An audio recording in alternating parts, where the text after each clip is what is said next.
different markets. Now beta, in this chapter we are starting from unit 2 क्योंकि unit 2 आपको बहुत familiar है. It is about demand and supply and price determination. Something that you have already done. अब उसको हमको detail में सीखना है कि क्या होता है क्या नहीं. ठीक है. So unit 2 से अपन स्टार्ट करेंगे. Then we'll go to unit 1 and unit 3. Okay? Yes. चलो. तो unit 2 से स्टार्ट करते हैं. So that we have a very simple understanding of what things are, what things can be, and then we'll take it from there. Everybody okay? Yes. Chalo. So this will be our chapter 4 and unit will be 2. Right? Chalo. So determination of prices. Now see बेटा, micro theory में सबसे important चीज होती है कि भाई price कैसे करें मैं मेरे प्रोडक्ट को. ठीक है. एंड हम लोग स्टडी कर रहे हैं बिजनेस इकोनॉमिक्स. बिजनेस इकोनॉमिक्स मतलब क्या कि I am running a business and I need to make decisions and वो डिसीजंस लेने में economics is going to help me. तो now the biggest decision I am dealing with is that मैं मेरे product को क्या प्राइस करूं.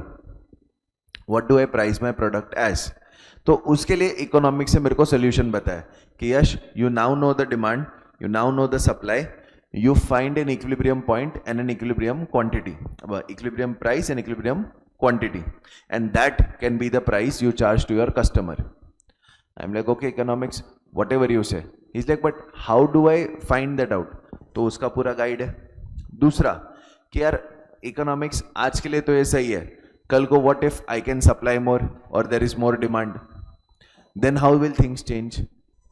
That they are explaining in the chapter. So this part of the unit is going to explain how price is actually determined, and secondly how the shifts in demand and supply can be navigated and we can arrive to new price, new quantity or both. ठीक है बेटू, that is what is going on over here. इस unit में यही है. Okay. Now talking about the chapter में क्या है बेटा, हर एक फर्म जो होता है वो अलग अलग तरह के मार्केट में ऑपरेट करता है. नाउ हमें ये अंडरस्टैंडिंग है कि माइक्रो मतलब वन या इंडिविजुअल, बराबर, but that can be one industry also, that can be one market also, that can be one product also. So price determination different markets first explains to us what kind of market classification do we have. Unit 1 आपको बताएगा कि भाई आप लोग market को ये तरह से क्लासीफाई करो, ये तरह से क्लासीफाई करो. क्लासीफाई का मतलब सिंपल ले लेते हैं. ठीक है. अभी रूही है. ठीक है. Ruhi can be classified as a girl. She can be classified as a student of commerce. She can be classified as a resident of Borivali. She can be classified as an Indian national. Yes, student of class 11. I don't know if I said that. And commerce तो है ही, right? So Ruhi ही है. But whatever lens I am putting on my eyes, उसमें उसका क्या answer आता है, that I have to see. If I am seeing through gender, female. If I'm seeing through residence, Mumbai. If I'm seeing through nationality, Indian. Ruhi ही है, but what lens am I looking at? That matters. वैसे ही बेटा, market मतलब buyers and sellers enter into a transaction. But how is their competition? For how long does the market exist? What is the area the market covers? ऐसे अलग अलग lenses पहन के मैं same market को classify करने की try करता हूँ. ठीक है. सो if I say I want a girl who is in 11th standard commerce and is of Indian nationality, does Ruhi tick all the boxes? क्या रूही का इंडियन नेशनल होने से 11th कॉमर्स होना एक्सक्लूसिव हो जाता है कि नहीं? Either you can be an Indian national और a 11th standard commerce kid. Can you do that? No.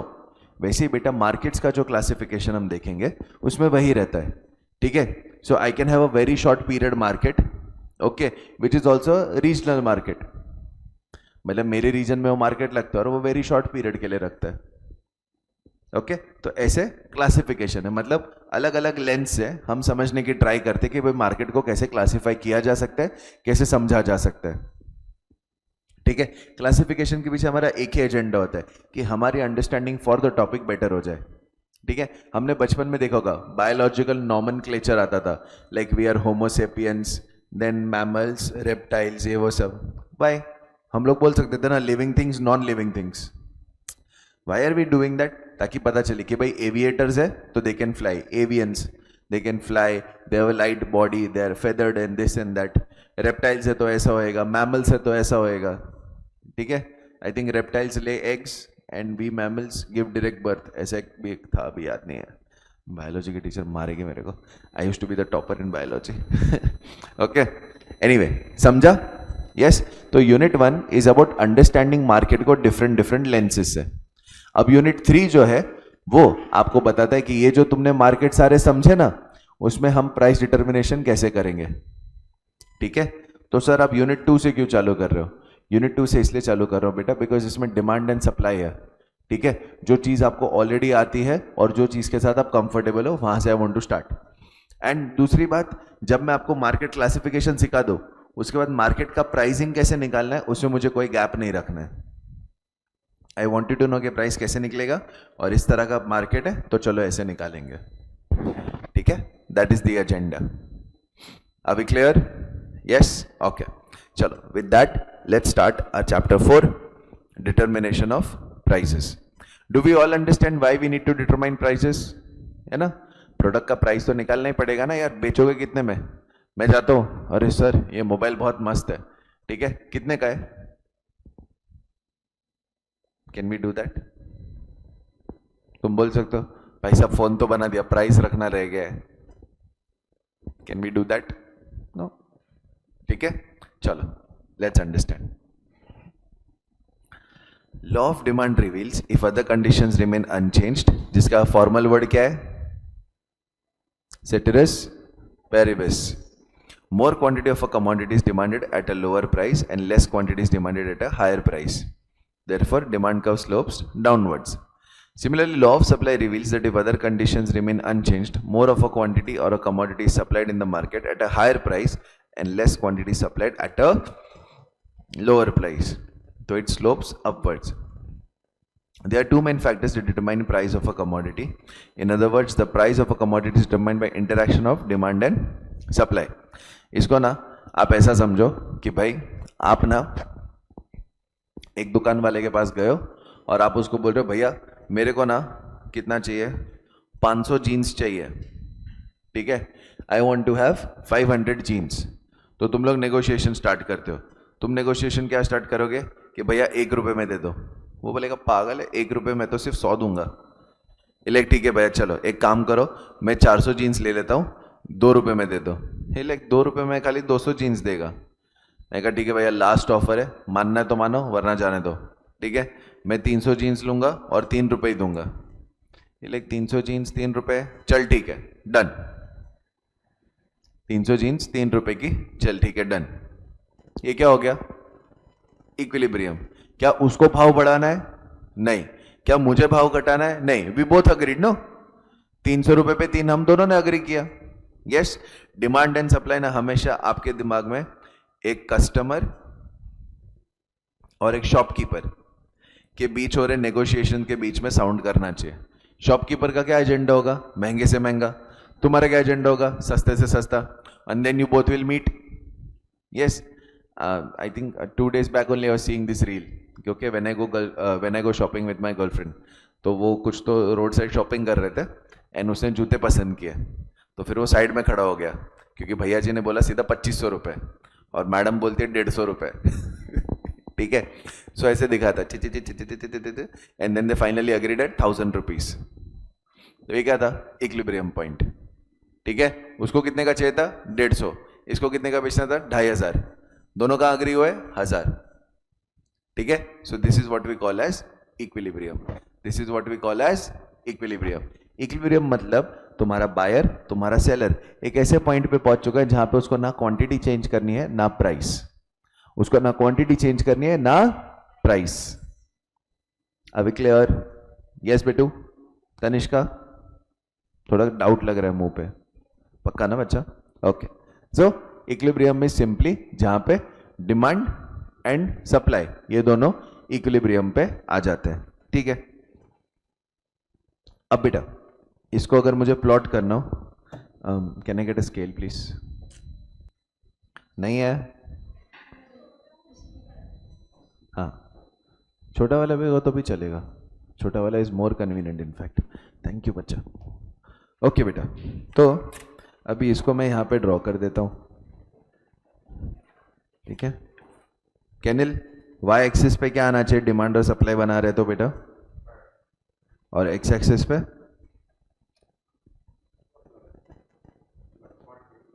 Very good, quantity demanded and quantity supplied. ये हम यहाँ पे लिख देंगे, यहाँ पे लिख देंगे प्राइस। प्राइस कितना जा रहा है 1 से 5, सो 1 2 3, नहीं गैप कम हो गया, 1 2 3 4 एंड 5 एंड क्वांटिटी अपना 100 200 300 400 500 600, ठीक है। 100 200 300 400 500 600, प्राइस 6 5 4 3 2 1। बेटा आई नो सब कुछ 5 और 500 तक ही है, but it's always good to make one more, okay. Alright, now चलो अपन डिमांड प्लॉट करते। डिमांड 1 का it is ready to give me 500, 2 में 400, 3 में 300, 4 में 200 एंड 5 में 100। बराबर बेटा, दिस आर द प्राइसेस, है ना। चलो ठीक है, इसको ओपन कर देते हैं match.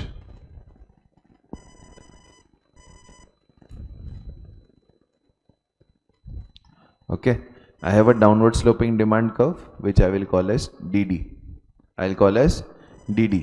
Okay. Then supply 1 rupees पे 100, 2 rupees पे 200, 3 rupees पे 300, 4 rupees पे 400 and 5 rupees पे 500.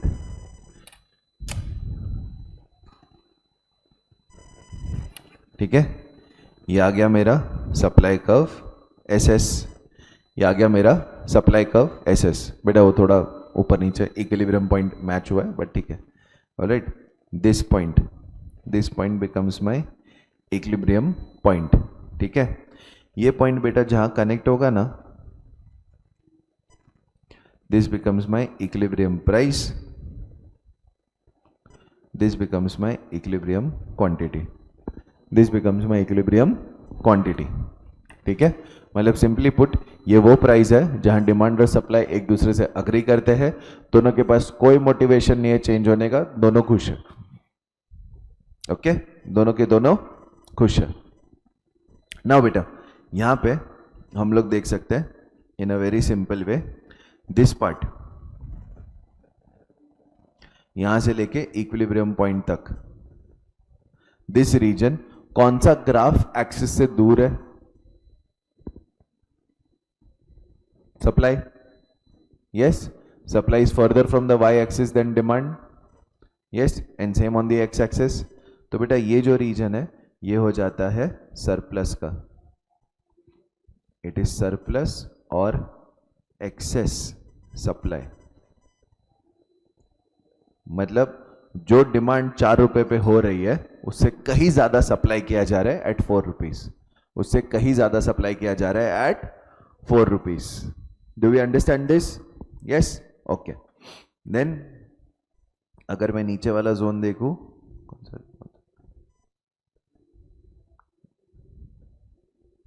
okay, here beta at 2 rupees what I am demanding is far more than what I am ready to supply, yes, so this is called as a shortage or excess demand। क्या कहते हैं बेटा इसको? Excess demand और shortage, ठीक है। Simply कैसे पता चला सर? बेटा जो भी आगे दिख रहा है वो ज्यादा है, जो भी पीछे दिख रहा है वो कम है, ठीक है। बाकी तुम टेबल से भी वो पता कर ही सकते हो कि कौन से पे एक्सेस सप्लाई है, कौन से पे एक्सेस डिमांड। क्लियर? यस बेटू, आगे बढ़ू? ठीक है। Now effects of shift in demand and supply on equilibrium price, ठीक है। मतलब अब डिमांड का शिफ्ट हो गया, तो मैंने कहा था कि इकोनॉमिक्स ये तो ठीक है, ये तो मैंने प्राइस डिसाइड कर लिया, but tomorrow tomorrow if the demand shift या सप्लाई शिफ्ट या बोथ शिफ्ट, देन मैं क्या करूं, देन मैं क्या करूंगा, यस तो उसी को अपन करेंगे, चेंज और shift in demand and supply remaining constant. Now मैंने आपको दिखाया था शिफ्ट इन डिमांड का मतलब उसी प्राइस पे डिमांड का शिफ्ट हो जाना, यस यहां पे वो नहीं है, ठीक है, डिमांड का will either move to the right और टू द लेफ्ट, ठीक है। हमें याद क्या रखना है यहां पे, बस एक ही चीज याद रखो, if this is my demand and this is my supply, ठीक है, any curve that moves to its left, any curve that moves to its left has decreased and anything that moves to its right has increased। तो for example बेटा ये आपको बहुत याद रखने की जरूरत है कि ये डिमांड का राइट शिफ्ट है, this is rightward shift of demand है ना, बट सप्लाई का राइटवर्ड शिफ्ट ये आता है, एंड देन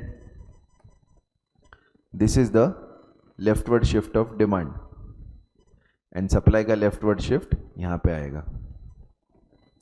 ये डायग्राम अगर आपके दिमाग में बैठ गया ना तो आपका सारा काम हो जाएगा, ठीक है।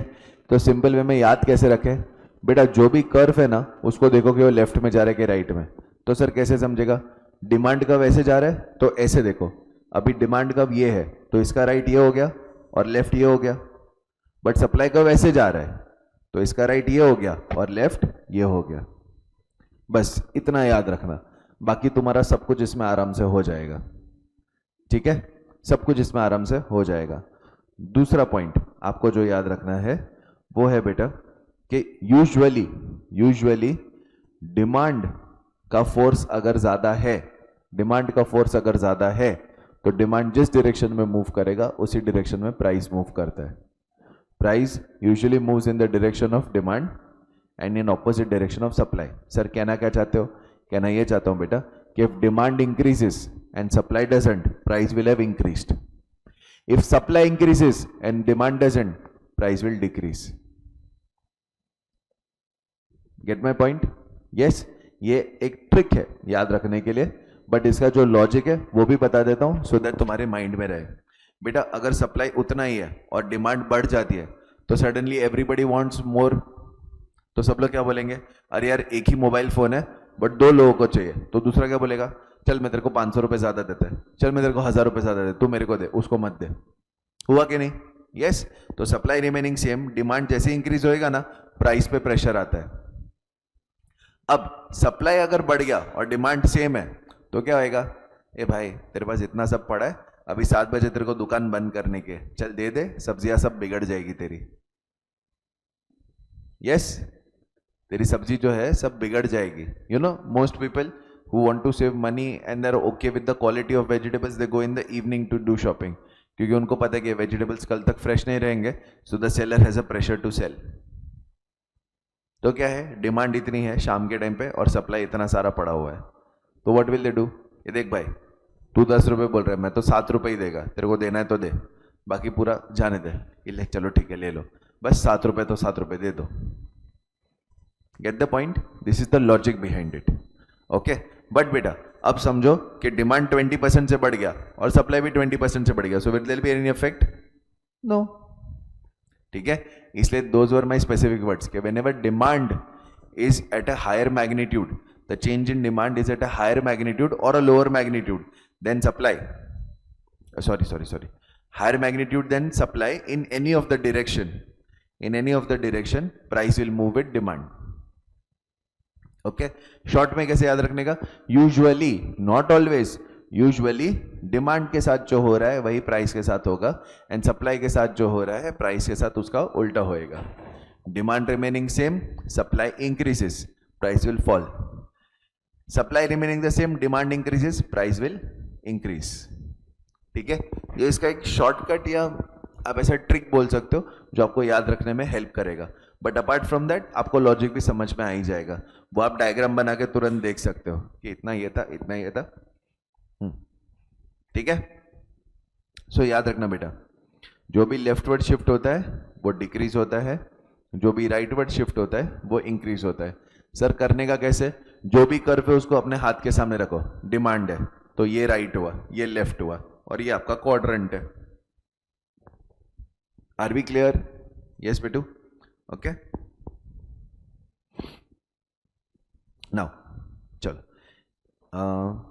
हाँ, ये जो पार्ट है ना, effects of simultaneously shift in demand and supply, इसमें दोनों कर्व्स मूव करेंगे, दोनों कर्व्स मूव करेंगे एंड अपन कैसे कर सकते हैं वो भी देखते हैं।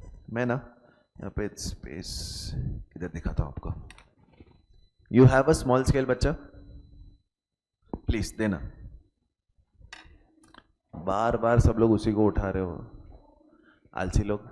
थैंक यू बच्चा, thank you so much. Okay बच्चा पार्टी देखो, अरे भाई तू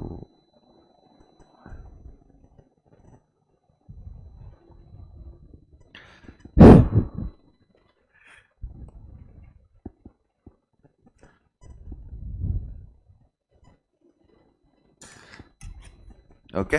नाउ लेट्स से मेरा डिमांड कर्व है यहां पे, ओके बराबर, मेरा डिमांड कर्व यहां पे। हाँ बोल बेटा, तू सप्लाई कर्व को खुली आंख रख के तू सो, मैं डिमांड बोले जा रहा, तू हाँ हाँ सर, हाँ हाँ सर, वाह वाह सर, क्या बोला है नालायक, वो डिमांड कर्व है। Okay, let's say my supply curve is here and my demand curve is here. ठीक है बेटा, तो in this case we all can see कि मेरा इक्विलिब्रियम पॉइंट यहां पे आता है। Yes, this becomes my equilibrium price, this becomes my equilibrium quantity. Yes, इतना क्लियर है सबको? ये हमने डायग्राम अभी बनाया। Okay, now will shift the demand without shifting supply, will shift the demand without shifting the supply. मैं जिसको बोलूंगा वही आंसर देगा, बाकी सब अपना मुंह कैनिल।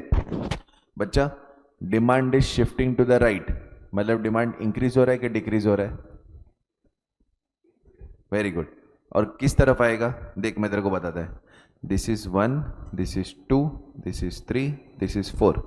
किस तरफ आएगा नया डिमांड कर्व? 4 की तरफ आएगा, sure? Okay, do we all agree with him?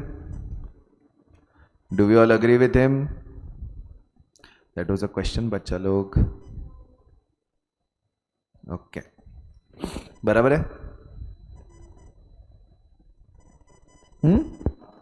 Okay, D1 ठीक है।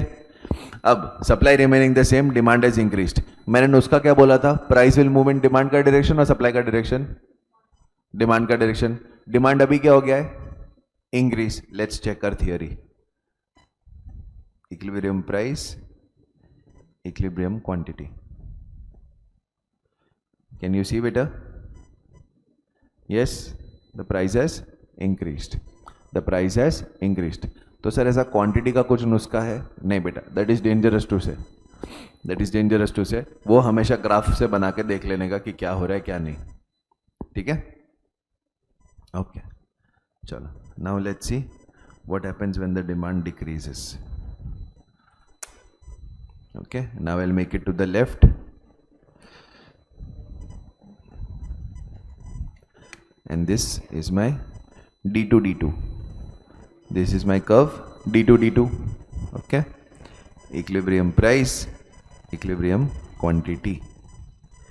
Can we all see what happened? yes मेरा बच्चा, है ना? डिमांड जैसे मूव किया, प्राइस भी वैसे ही मूव किया, सप्लाई रिमेनिंग द सेम, ठीक है, supply remaining the same, alright? Yes, okay. Now let's make supply. मैं आपको ये दो कर्व्स है ना, वो प्रॉपर्ली दिखाता हूँ, फिर मैं आपको फ्री हैंड में सिखाता हूँ कि क्या होता है क्या नहीं, ठीक है? चलो, let's make our demand curve, बराबर? गुड, बच गया। अभी हाँ बोला होता ना, बस बाल्टी मारता मैं, पानी भी नहीं, ठीक है? This is my demand curve, okay beta, this is my equilibrium price and this is my equilibrium quantity. Okay, now Tanishka betu, this is 1, this is 2. अरे वाह, कितनी प्यारी बच्ची है, सर को मेहनत ही नहीं करने दिया, ठीक है। बट मैंने इंक्रीज बोला ही नहीं था, तो तूने 1 किस चक्कर में बोला? ये तो ठीक है, मैं दिल का अच्छा हूँ, ठीक है। ठीक है, so we have S1 yes बेटा। In this case we can see equilibrium price goes down. Can we all see that? Yes बेटा, सप्लाई के ऑपोजिट मूव करेगा। Supply increased, price decreased, demand remaining the same, demand remaining the same. Okay, और कौन सा? ठीक है, चलो now left में आएगा। मिथिल, लेफ्ट में आया मतलब इंक्रीज है या डिक्रीज? वेरी गुड, S2 ठीक है। ये मेरा नया इक्विलिब्रियम प्राइस, ये मेरा नया equilibrium quantity. Are we all clear? Yes बेटू, सबको समझा कैसे क्या करना है? सिंपल सिंपल कि वो टेंशन वाला काम? सिंपल सिंपल ना, ठीक है। चलो, हाँ बेटू, हाँ, बिकॉज प्राइस बढ़ने पे I want to supply more, ठीक है। हाँ बेटा, बिकॉज क्या हुआ, सडनली उस चीज़ की डिमांड जो है वो उतनी रहते हुए सप्लाई बढ़ गया, इसके लिए। सो फॉर एग्जाम्पल, अभी जैसे आम है, आम का सीज़न है, ठीक है। अब कई बार आपने देखा होगा जून तक आम मिलते रहते, जून जुलाई तक, ठीक है। आम का सीज़न एक्चुअली तब तक नहीं है, बट क्या होता है कि देयर इज एक्सेस सप्लाई। तो आप जब जून जुलाई में आम लेने जाते हो तो प्राइस बहुत कम मिलता है, वही अप्रैल मई में बहुत ज़्यादा मिलता है। तो सडनली जून में सप्लाई ज़्यादा हो गया जितना डिमांड नहीं है। जून में आम का जो डिमांड है that remaining the same, supply बहुत ज़्यादा अवेलेबल है, तो प्राइस गिर जाता है, ठीक है। कैसा है ना बच्चा, आपकी बात एकदम सही है। But what you have to understand is पहले कौन सी चीज़ हो रही है। आपके केस में पहले प्राइस बढ़ा तो उनको सप्लाई ज़्यादा करना है कि अरे यार इसमें ज़्यादा प्रॉफिट मिलेगा, so the price is increased and then I want to supply. यहां पे कैसा है, सप्लाई ज़्यादा है तो आई एम सेइंग ठीक है फाइनली प्राइस का क्या हुआ भाई। गेट द पॉइंट बच्चा? Yes, any other questions? नहीं, एक बार आई चेक विथ वर्षिता। वर्षिता बेटू, all good?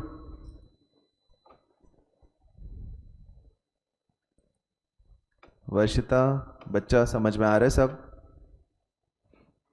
Yes sir, okay ma'am, ठीक है। चलो आगे बढ़ते हैं। नाउ बेटा let's talk about what will happen when there are simultaneous shifts, ठीक है। ये थोड़ा मैं फ्री हैंड बना रहा हूँ because I want to show you the effects, ठीक है। वो स्केल से करने में काफ़ी टाइम चला जाएगा, I want to quickly show you the effects, ठीक है। Apologies for the free hand, but I am sure it will get the things done, okay. ये मेरा डिमांड, ये मेरा सप्लाई, ठीक है। Will take all the cases, let's say the change in supply is more than change in demand, the change in supply is more than change in demand, ठीक है। तो supply को अपन इंक्रीज करते हैं, है ना। So let's increase supply by this much and let's increase, हाँ ये भी इंपॉर्टेंट है, लिख देता हूँ। Supply is also increasing, demand is also increasing, but supply का इंक्रीज इज मोर, डिमांड का इंक्रीज इज लेस, ठीक है। तो डिमांड का को अपन थोड़ा सा ही शिफ्ट कर देते हैं यहाँ पे, D2. अब प्लीज कंप्लीटली इग्नोर, एक्चुअली ना रुक जाओ, मैं ना इसको अलग कलर में बनाता हूँ ताकि आपको क्लियरली दिखेगा भाई कौन से वाले पे ध्यान देना है।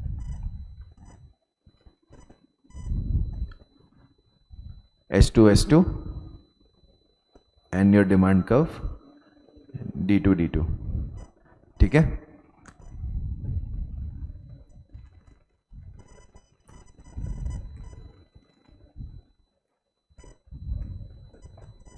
Now beta we can see that supply is increased and demand also has increased, ठीक है। तो in that case सर मतलब यहाँ पे हो क्या रहा है बेटा, अगर सिर्फ सप्लाई बढ़ा होता ना तो प्राइस गिर जाता, और अगर सिर्फ डिमांड बढ़ा होता तो प्राइस बढ़ जाता, बट क्योंकि दोनों बढ़ रहे हैं तो हमारा प्राइस ऑलमोस्ट स्टेबल रहता है, ऑलमोस्ट स्टेबल रहता है। बट सर प्राइस फिर भी घट गया, क्यों घट गया? Because supply has increased much more than demand, and we know कि सप्लाई के इंक्रीज होने पे price, get the point? Yes बेटा, तो this becomes my new equilibrium, this becomes my new equilibrium. Okay, अब हम केस लेंगे supply increases, demand also increases, but the change in demand is much more than the change in supply, then the change in supply. Okay, चलो इसको भी करते हैं। ये मेरा सप्लाई कर्व, ये मेरा डिमांड कर्व। ओके, अब मुझे क्या करना है? डिमांड में ज़्यादा चेंज ना, बराबर? यस, तो ये मेरा हो गया D2, और सप्लाई जो उसमें थोड़ा सा इंक्रीज चाहिए ना, तो बाजू में डाल देते हैं, ठीक है? S2 नाउ बच्चा we can see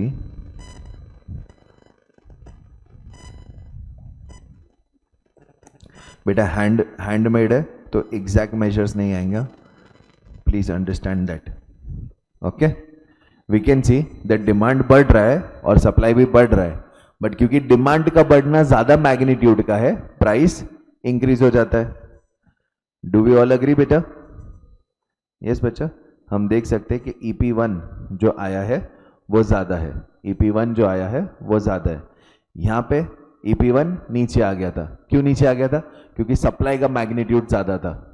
the increase in supply was much more than the increase in demand, तो इसके लिए ओवरऑल प्राइस इफेक्ट क्या आया? प्राइस नीचे खींच गया, क्योंकि सप्लाई ने उसको ज्यादा अपने तरफ पुल किया। बट इन दिस केस बेटा डिमांड इज इंक्रीजिंग मोर, तो डिमांड ने ऊपर खींचा ज्यादा, सप्लाई नीचे खींच पाया कम। Get the point? यस बेटा, एवरीवन? ओके, चलो, तो ये दोनों इंक्रीज वाले हो गए, दोनों इंक्रीज वाले हो गए, और increase in supply is more, increase in demand is more. Now let's take decrease in supply and decrease in demand, but the change in supply is much more than change in demand. Any guesses? Supply ज्यादा गिर रहा है मतलब price ज्यादा बढ़ेगा, supply ज्यादा गिर रहा है मतलब प्राइस ज्यादा बढ़ेगा, ठीक है? लेट्स सी, ये मेरा सप्लाई कर्व, ये मेरा डिमांड कर्व, ठीक है? I have to decrease them both, मतलब लेफ्टवर्ड शिफ्ट। ओके, डिमांड मेरा ऐसा है तो लेफ्ट ये साइड आएगा, ये D2 and decrease in supply has to be more. Okay, तो सप्लाई को ज़्यादा डिक्रीज कर दिया। ओके, नाउ लेट्स सी, ये मेरा इक्विलिब्रियम प्राइस 1, ये मेरा इक्विलिब्रियम क्वांटिटी 1, ये मेरा इक्विलिब्रियम प्राइस और ये मेरा इक्विलिब्रियम क्वांटिटी।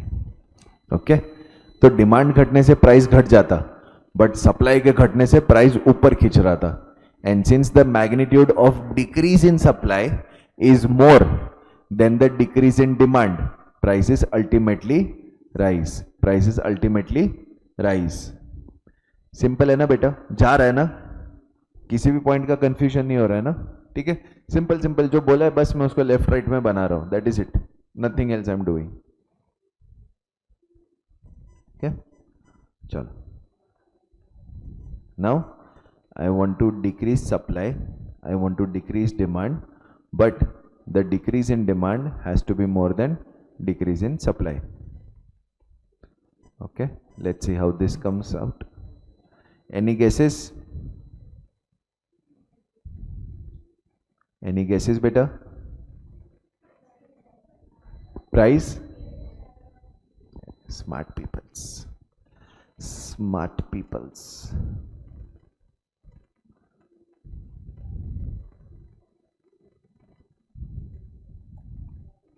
डिमांड को भी गिराना है, सप्लाई को भी गिराना है, ठीक है? डिमांड को ज्यादा गिराते हैं,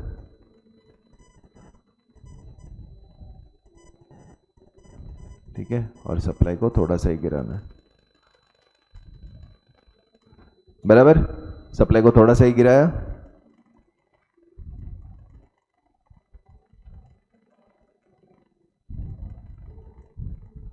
do we all agree? Yes बेटा, सप्लाई को थोड़ा सा गिराया, डिमांड को बहुत ज्यादा गिराया, ठीक है। तो सप्लाई इंक्रीज हुआ, ओके, अरे सप्लाई डिक्रीज हुआ मतलब प्राइस पे अपवर्ड प्रेशर आया, बट डिमांड ने डाउनवर्ड प्रेशर ज्यादा मारा, ठीक है, ओके। नाउ हाँ, अभी there is an increase in supply and decrease in demand, but the increase in supply is more than the decrease in demand.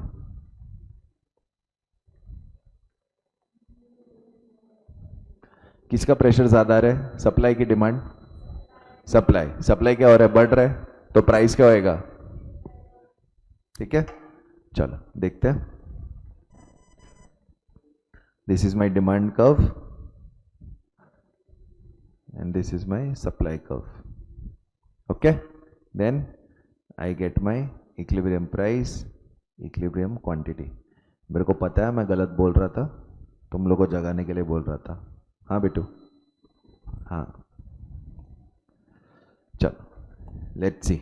I have to increase supply and I have to increase supply more than demand, okay, तो I'll increase the supply, ठीक है, and I have to decrease demand, okay, let's decrease demand।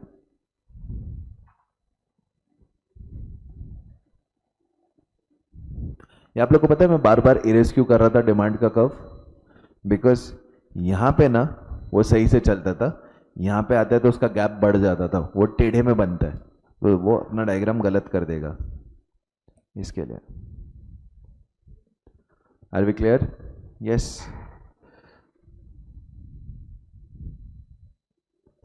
and this becomes my equilibrium quantity 1 and equilibrium price 1। हमें पता ही था price नीचे जाएगा, yes, supply का pressure ज्यादा था, यस बेटू, सप्लाई का प्रेशर ज्यादा था, तो अपने को पता था कि supply going up price will go down, price will go down, okay. मैं क्वांटिटी का भी बता रहा हूं कैसे होता है, but see if it goes in your head, otherwise skip it, ठीक है। सिंपली ना बेटा, when I look at this, मुझे पता है कि people are going to supply more, मतलब मार्केट में कमोडिटीज ज्यादा अवेलेबल रहेंगी और उनका डिमांड नहीं रहेगा, उनका डिमांड नहीं रहेगा, तो ओवरऑल मेरी क्वांटिटी मार्केट में ज्यादा हो जाएगी, पहले जितना मिल रहा था उससे ज्यादा मिलने लगेगा, okay. You can figure it out by looking at supply and demand, but still make your call, ठीक है। प्राइस याद रखने का अपने को, ओके, चलो। नाउ सप्लाई इंक्रीज किया था ना, हाँ, तो supply will increase, demand will decrease, but the change in demand will be more than the change in supply, ठीक है। इसको भी करते हैं। This is my supply curve, this is my demand curve. आज रात को नींद में भी मैं यही बनाने वाला हूँ, ठीक है। ऐसा वाइफ विल बी लाइक, क्या चल रहा है दिमाग में? This is my demand curve, this is my supply curve, equilibrium quantity, equilibrium price, ठीक है।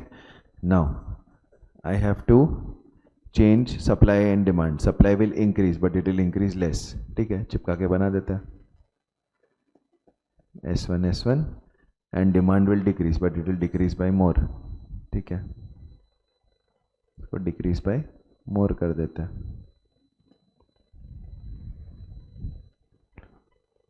EQ1 EP1। क्लियर बेटा?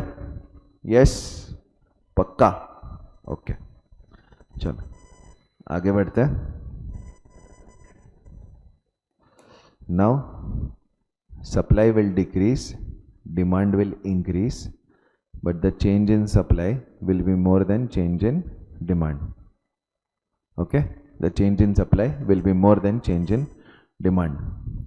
सर आपको इतने कॉम्बिनेशन समझते कैसे है?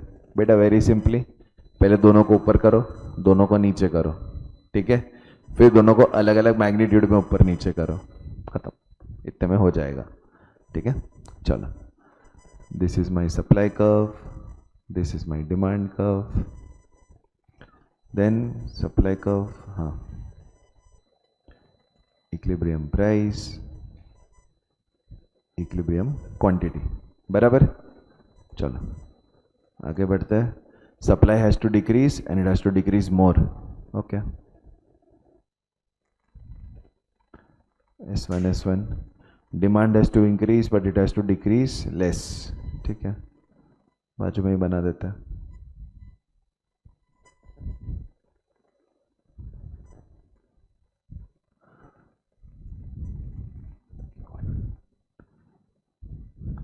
यस बेटा, सप्लाई वाज डिक्रीजिंग तो प्राइस पे अपवर्ड प्रेशर आने ही वाला था, है ना, प्राइस पे अपवर्ड प्रेशर आने ही वाला था। यस सर, नो, यस, ठीक है। अच्छा, आउट ऑफ क्यूरियोसिटी समझा रहा हूँ, ठीक है। देखो एक चीज पे ध्यान रखो, अगर डिमांड इंक्रीज होने से प्राइस पे अपवर्ड प्रेशर आता है और सप्लाई डिक्रीज होने से प्राइस पे अपवर्ड प्रेशर आता है, मतलब दोनों ही चीजें प्राइस को अपवर्ड प्रेशर दे रही थी। अब देखो, अगर डिमांड को कुछ नहीं हुआ होता, अगर डिमांड को कुछ नहीं हुआ होता, ठीक है, तो बेटा ये देखो, आपका नया सप्लाई कर्व डिमांड कर्व के साथ यहाँ पे मीट करता और आपका क्वांटिटी यहाँ पे आता। तो अगर सिर्फ सप्लाई इंक्रीज हुआ होता तो प्राइस पे EP2 तक का प्रेशर आता, बट क्योंकि डिमांड भी बढ़ रहा है, वो जो प्राइस फाइनली रुका वो उसके ऊपर रुका, ठीक है। दोनों ही चीजें प्राइस को ऊपर धकेल रही है, सप्लाई का गिरना, डिमांड का बढ़ना, तो प्राइस वो suppose to go up. But अगर सिर्फ चेंज सप्लाई में आया होता तो EP2 पे रुक जाता, बट क्योंकि डिमांड में भी आया, EP1 तक चला गया। समझे बेटा? यस। तो आई एम सिंपली नया वाला जो कर्व है उसको पुराने वाले कर्व के साथ टैली करके देख रहा था, ओके। चेंज इन डिमांड, ये समझा? यस। चलो next, supply is decreasing, demand is increasing, change in demand is more than change in supply. ये मेरा डिमांड कर्व, ये मेरा सप्लाई कर्व, ये मेरा इक्विलिब्रियम प्राइस, ये मेरा equilibrium quantity.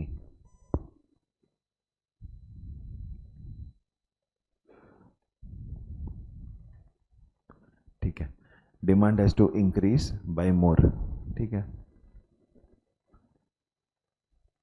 D1 supply has to decrease by less, ठीक है, बाजू में ही बना देते हैं S1, ठीक है।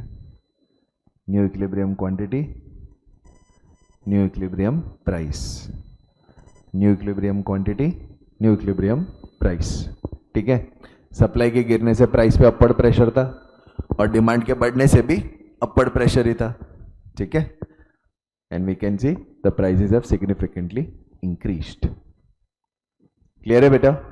यस।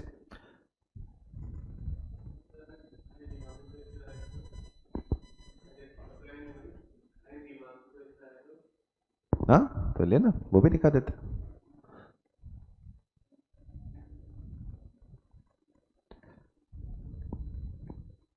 वो भी दिखा देते हैं। चलो, अब supply remaining constant, demand will go down and demand will go up, okay. ये वाला अपन बना रहा है।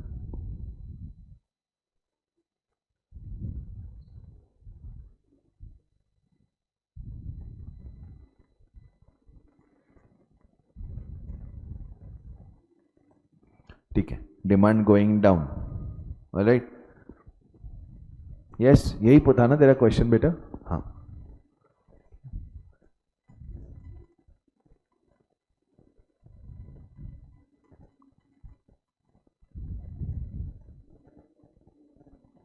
Original supply curve but demand curve नया वाला, original supply curve but demand curve नया वाला, ओके बेटू।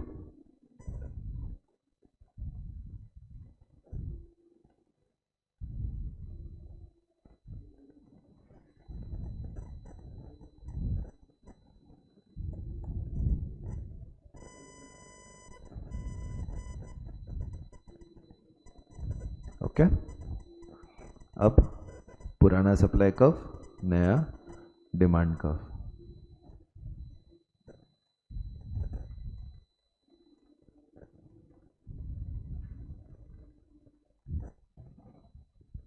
ठीक है बच्चों, यस, हमने जो पहले बनाया था ना वेरी फर्स्ट, वो यही था, बट आपको डाउट था इसलिए मैंने वापस बना दिया।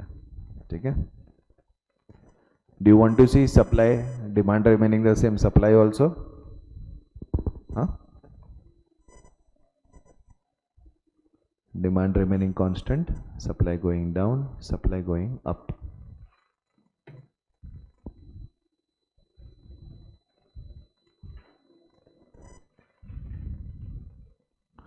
ये मेरा डिमांड कर्व, ये मेरा सप्लाई कर्व। ठीक है, supply is decreasing, leftward shift दे दो,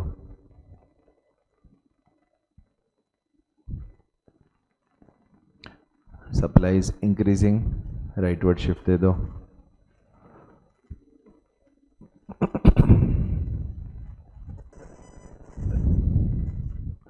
ठीक है बच्चा, यस, ऐसे अपन बनाएंगे।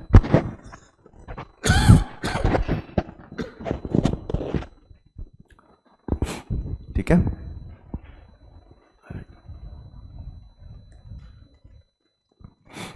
और कुछ भी नहीं?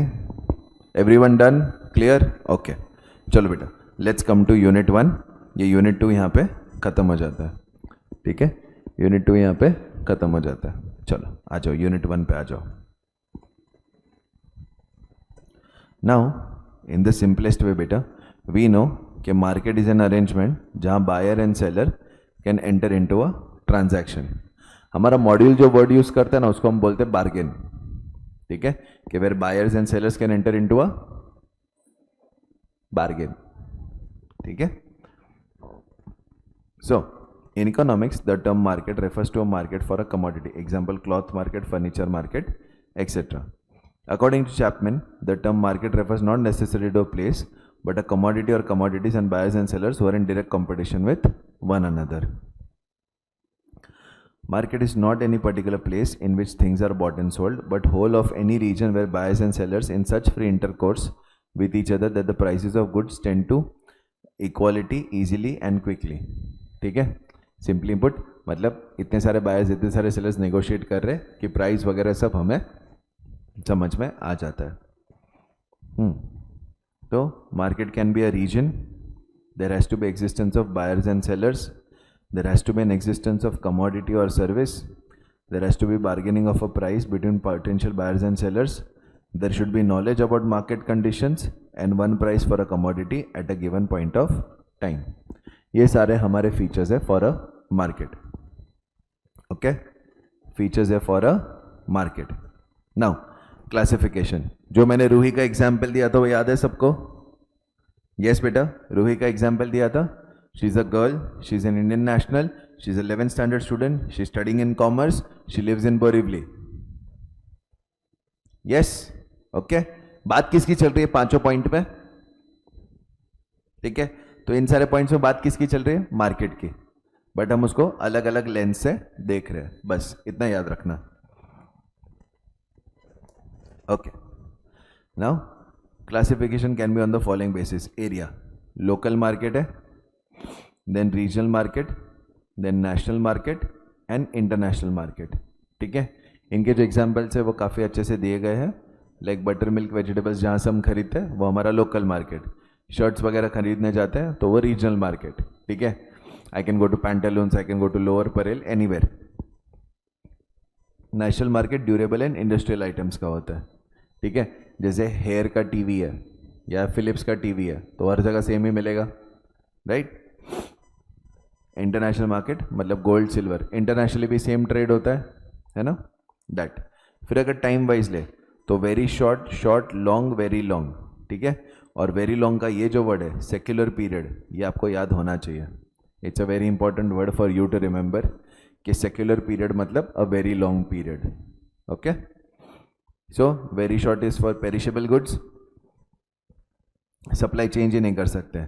शॉर्ट पीरियड में लॉ ऑफ वेरिएबल प्रोपोर्शन मतलब वन फिक्स्ड फैक्टर होना ही चाहिए. Then long period supply can change unlimited, laws of returns of scale. ये हमने दोनों किया है. यस बेटू, कैनिल, yes. Then very long period change in factors, population like supply of raw materials etcetera, सब कुछ चेंज हो जाता है सेक्युलर पीरियड में. ठीक है. आप you guys were born in 2007. अच्छा, ओके. सो 2007 में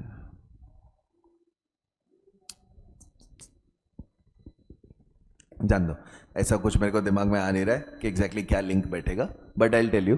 व्हेन आई वाज यंग, मतलब 8 to 10 years old, when I was 8 to 10 years old, at that point of time हमारा ना ये ब्रॉडबैंड, MTNL का ब्रॉडबैंड कनेक्शन आता था. ठीक है.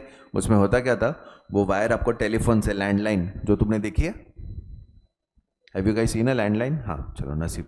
तो यू रिमूव पूछना पड़ता है, you remove that wire from the phone and you plug it in the broadband. अगर फोन आया ना तो आपका इंटरनेट नहीं चलेगा. ठीक है. And we used to get a speed of 64 kbps, जो हमारे लिए होता था ओह 64 kbps ऐसा होता था. ठीक है. There used to be this site जहाँ पे जाके हम सॉन्ग्स डाउनलोड करते थे, फिर USB से मोबाइल में ट्रांसफर करते थे एंड सुनते थे. No like that time it was like a flex, ऐसा कि भाई इंटरनेट है घर पे, ब्रॉडबैंड है, ये है वो है. We used to be very excited. Google तभी हम लोग स्क्रॉल करते थे, many things. Today the internet market, the internet service providers, the people using the technology and the way the technology is provided, everything has changed. That is what we call as a secular period. Think internet in 2000 and now in 2025. Get the point? Yes beta. So everything gaya ki gaya. Huh? Yes. Thank you. Okay. Nature of transaction, मतलब इस market में किस तरह के transaction हो रहे हैं उसके ऊपर. स्पॉट मार्केट और कैश मार्केट, मतलब अभी का सौदा अभी. फ्यूचर और फॉरवर्ड मार्केट, आज का सौदा सेटल होगा फ्यूचर में, सेटल होगा फ्यूचर में. ओके. ये ना आपको मनी मार्केट में आएगा, so don't worry about it, तब इलेबोरेटली मैं आपको समझाऊंगा. रेगुलेशंस मतलब गवर्नड और रिपोर्टिंग और compliant with government laws and rules. ठीक है. मतलब रेगुलेशंस मतलब गवर्नमेंट के जो रूल्स एंड रेगुलेशंस होते हैं ना, वो मतलब बैंक्स है, फाइनेंशियल मार्केट्स है, और कौन से बैंक्स, फाइनेंशियल मार्केट्स. देन ये APMC में जो प्राइसेस लगते हैं, फार्मर से जो बल्क ऑर्डर में आप चीज़ें बाय करते हो. ठीक है. ये सबको हम रेगुलेटेड मार्केट बोलते हैं. क्यों? क्योंकि इसमें गवर्नमेंट अपने रूल्स एंड लॉज बीच में लाता है and you have to be governed by it, और you have to report to the government कि ये मैंने फॉलो किया है, ये मैंने ऐसा किया, ये मैंने वैसा किया है, और you have to be compliant to it, वरना. ठीक है. यू कैन से दैट बेटा, definitely, but it's not necessary. मतलब government regulations are not limited to that. Okay. Government regulations make a market organized and unorganized, very true. But in unorganized market also there are many laws and regulations that we may follow. ठीक है. Organized का मतलब क्या होता है? There are more than 10 people in the organization. ठीक है. Government के labour laws and other laws जो एम्प्लॉयज को प्रोटेक्ट करने के लिए है ना, लेबर लॉज स्पेशली, वो इम्प्लीमेंट हो जाते हैं. एंड अनऑर्गेनाइज्ड मतलब आप एक छोटा सा ऑर्गेनाइजेशन और 10 से कम का. Okay. So that way organized and unorganized are bifurcated. Regulated is government आपके प्राइसेस रेगुलेट कर सकता है, आपका क्वांटिटी रेगुलेट कर सकता है, बोल सकता है नहीं इतना ही बेचने का, नहीं यही करने का. Then whether you are a part of an organized sector or the unorganized sector, you have to follow those rules and regulations. not them, but then the people who will supply to him, they'll have to follow. There's always a big chunk जिससे छोटे छोटे chunks बनते हैं. So if we can't control the small chunks, we'll control the big chunks, like that. ठीक है? So transactions are regulated by the government. Example, stock market, no restrictions on transaction. It's a free market. Volume of business. So wholesale market, commodities are bought and sold in bulk. Retail market in small quantities for ultimate consumer. So supply chain कैसे होता है बेटा? There is supposed to be a producer. He gives the supply to the, ठीक है? तो producer gives to wholesaler, wholesaler gives to retailer, retailer से consumer तक पहुंचता है. कंपटीशन, ये आपका सबसे इंपॉर्टेंट पार्ट है, इसी पे पूरा यूनिट 3 है आपका. परफेक्टली कॉम्पिटिटिव मार्केट मतलब जहाँ पे होमोजेनियस प्रोडक्ट है. इम्परफेक्ट जहाँ पे डिफरेंशिएटेड या हेटेरोजीनियस प्रोडक्ट्स है. So they can be different also and they can be heterogeneous also. Okay, आगे बढ़ू. ठीक है. So types of market structure. Perfect competition, monopoly, monopolistic competition, oligopoly. ठीक है, ये 4 हमारे लिए मेन है. बट इसके अलावा भी हमारे पास होती है डुओपोली. डुओपोली मतलब 2 ही फर्म्स. देन मोनोप्सोनी. मोनोप्सोनी मतलब सिंगल बायर. मोनोपोली मतलब सिंगल सेलर. क्लियर. एक ओलिगोपोली तो ठीक है, ओलिगोप्सोनी होता है, ओलिगोप्सोनी. ठीक है.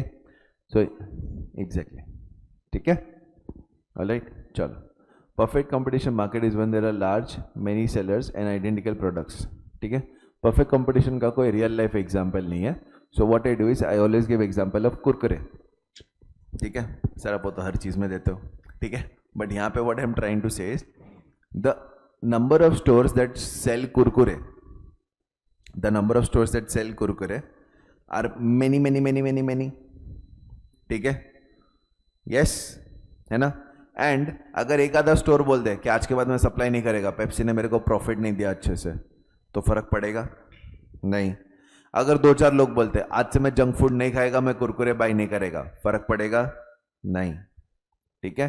तो कुछ ऐसा है. मतलब there are so many buyers, so many sellers के 2-4 के निकलने से कुछ फर्क नहीं पड़ता and nobody has any influence on the market. मतलब अंधेरी में बैठा एक बायर ऐसा नहीं बोल सकता है कि आज के बाद मैं सिर्फ 9 रुपए देगा, सब लोग अग्री करो. अरे भाव कोई नहीं है, कोई है ही नहीं तेरे से अग्री करने के लिए. Get the point. Yes. So whenever buyers और sellers can not significantly influence the market, we call it a perfect competition. ठीक है. बहुत सारे फीचर्स है इसके.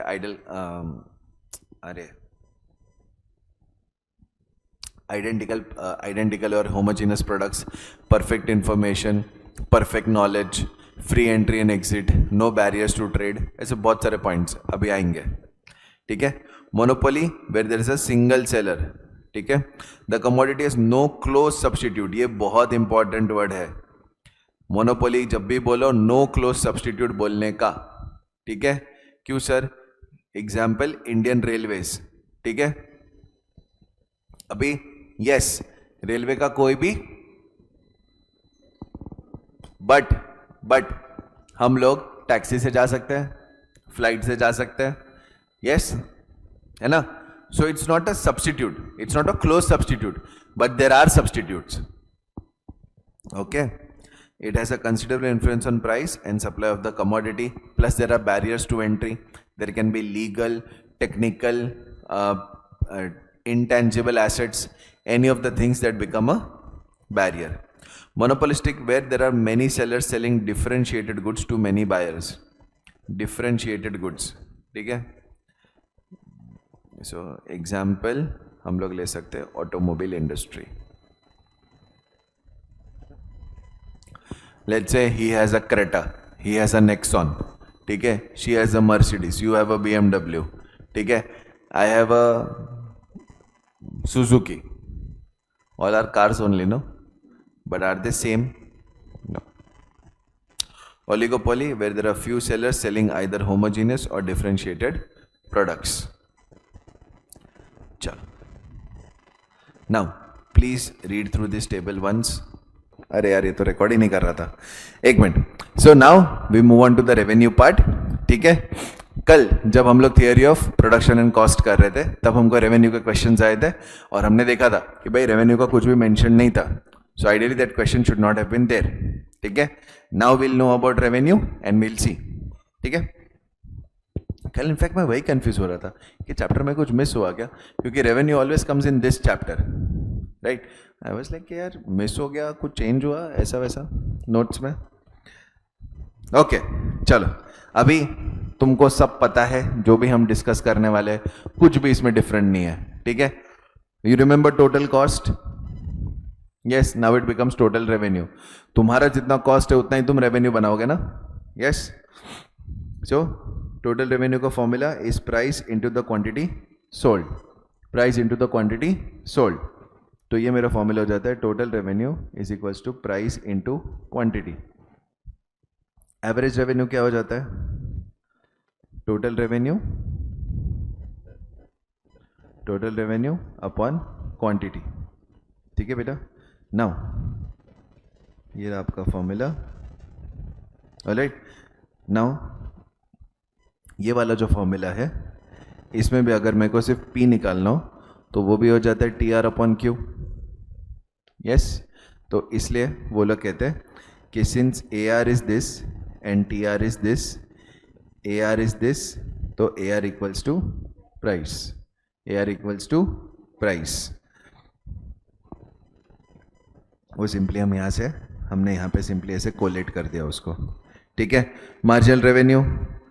अब तो तुम्हें नींद में भी इसके जैसे रूही नींद में है वैसे आपको ये फॉर्मूला याद रह गया होगा. ठीक है, टोटल रेवेन्यू ऑफ N, अरे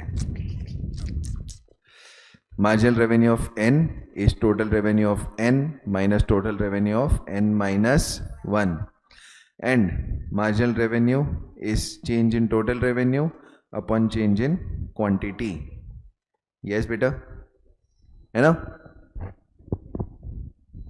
क्लियर? क्या हुआ?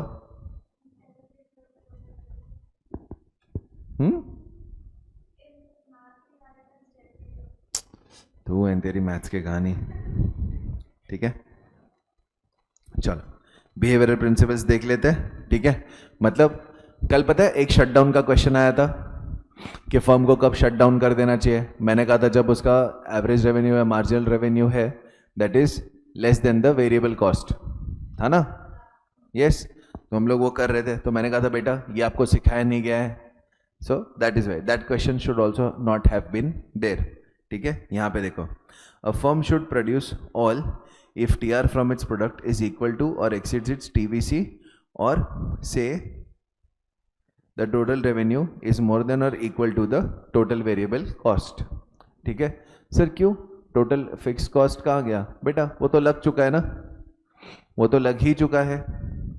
बट वेरिएबल कॉस्ट अगर रिकवर हो रहा है तो हमें वो प्रोडक्शन करते रहना चाहिए. If TR is TVC, the firm's maximum loss will be the fixed cost. Maximum loss will be the fixed cost. So price into quantity is total revenue. So average variable cost into quantity should be equal to total variable cost. It will be profitable for the firm to increase output whenever MR is more than MC. Whenever MR is more than MC and decrease output whenever MR is less than MC. ठीक है, and it should continue production till MR equals to MC. That is MR curve should cut MC curve should cut MR curve from below. And ये सबसे important बात कि हम कोई भी market structure जो यूनिट 3 में पढ़ेंगे उन सब में ये कंडीशन लागू होगी. सर क्या है ये कंडीशंस?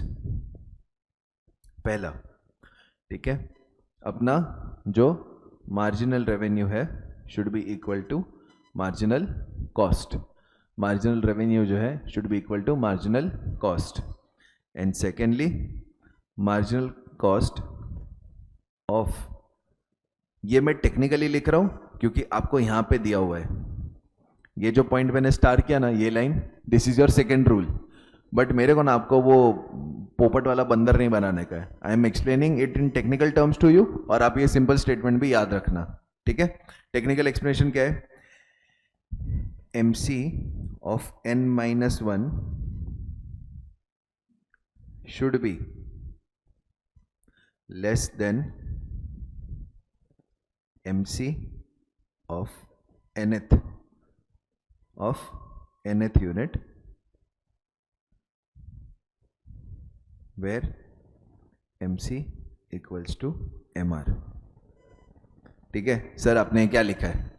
मैं ये लिख रहा हूं बेटा कि n वो यूनिट है, अब सुन लो बांगड़ू लोग, n वो यूनिट है जहां पे MR इक्वल्स टू MC है। तो n माइनस 1 मतलब उसके पहले की जो यूनिट है उसमें MC should be less than, okay, MC should be less than that of n। Clear है? Yes, okay. मतलब सपोज करो मैं 10 प्रोडक्ट्स बना रहा हूं, 9th वाले का मार्जिनल कॉस्ट है 100 रुपीज, मार्जिनल रेवेन्यू है 101 रुपीज, और 10th वाले का मार्जिनल कॉस्ट है 101 रुपीज और मार्जिनल रेवेन्यू पे 101 रुपीज। तो हो गया ना, marginal cost is less, marginal cost is less, मतलब वो इंक्रीजिंग दिखना चाहिए, मतलब इसके पहले कम था अब बढ़ गया, अब बढ़ते जाएगा बढ़ते जाएगा। ठीक है, थोड़ा ये जब कंडीशन हम करेंगे ना तब बेटर समझ में आएगा, बट अभी के लिए बस ये टेक्निकलिटी ध्यान में रखो, that MC of n minus 1 should be less then MC of n। ठीक है, मतलब मेरी जो नेक्स्ट यूनिट है उससे मेरा मार्जिनल कॉस्ट कम होना चाहिए। ठीक है, what will it simply show कि अब मैं बढ़ रहा हूं, अब मैं बढ़ रहा हूं। ठीक है, नाउ ये एक रिलेशनशिप बहुत इंपॉर्टेंट है, आपको इसके ऊपर सम्स भी आते हैं। ठीक है, you will be given this and you are told कि भाई एवरेज रेवेन्यू निकालो या मार्जिनल रेवेन्यू निकालो, ये इक्वेशन में से आप दोनों निकाल सकते हो, एक आपको गिवन होगा। ठीक है, अब इलास्टिसिटी जब 1 होगी तो मार्जिनल रेवेन्यू 0 आएगा, क्यों? 1 माइनस 1 0, 0/1 इज 0, है ना।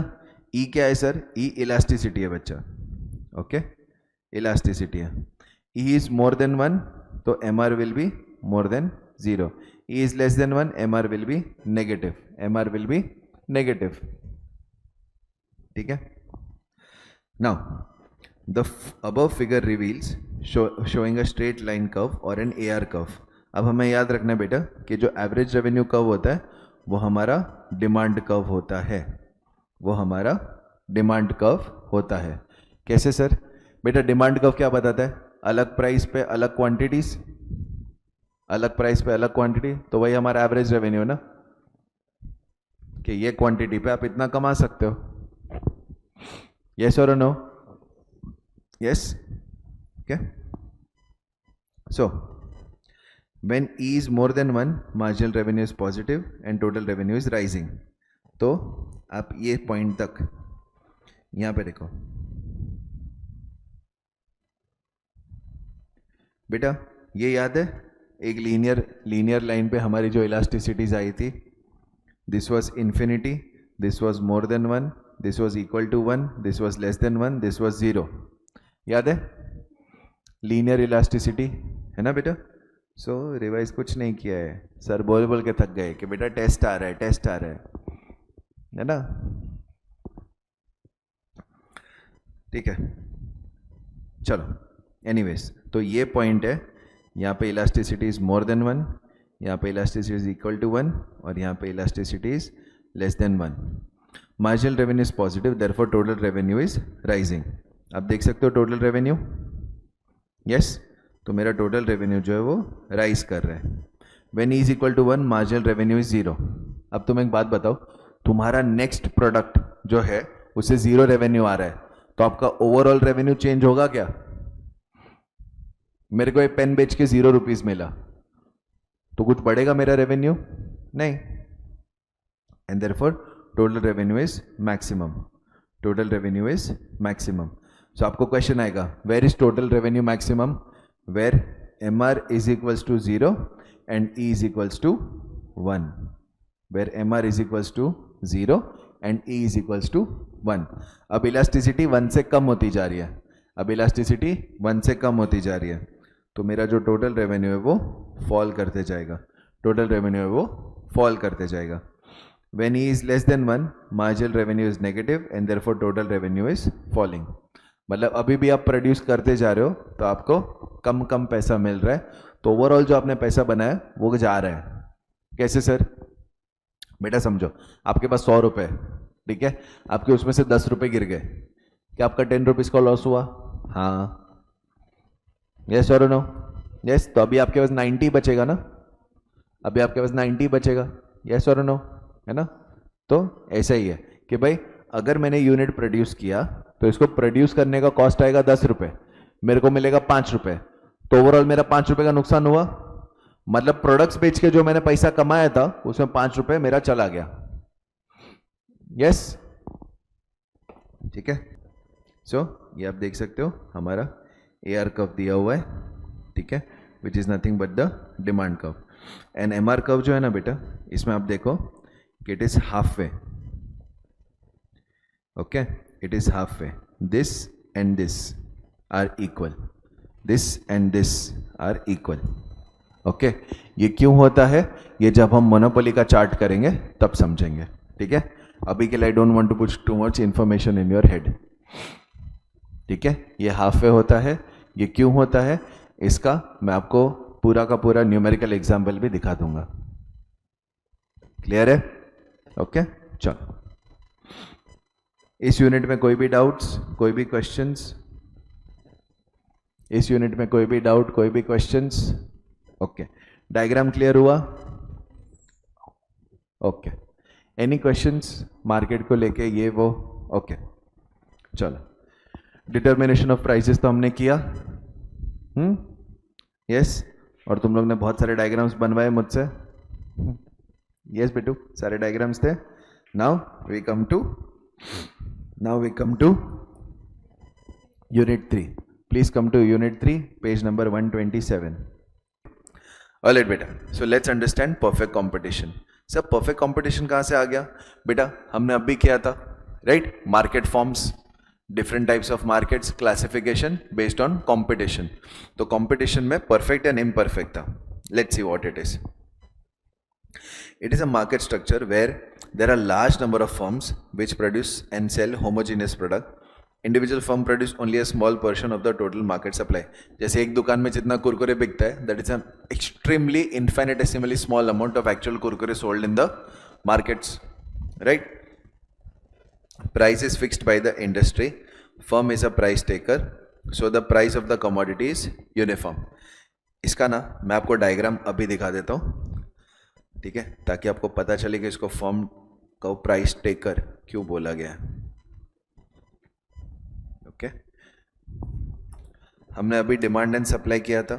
यस मेरा बच्चा, यस. देखो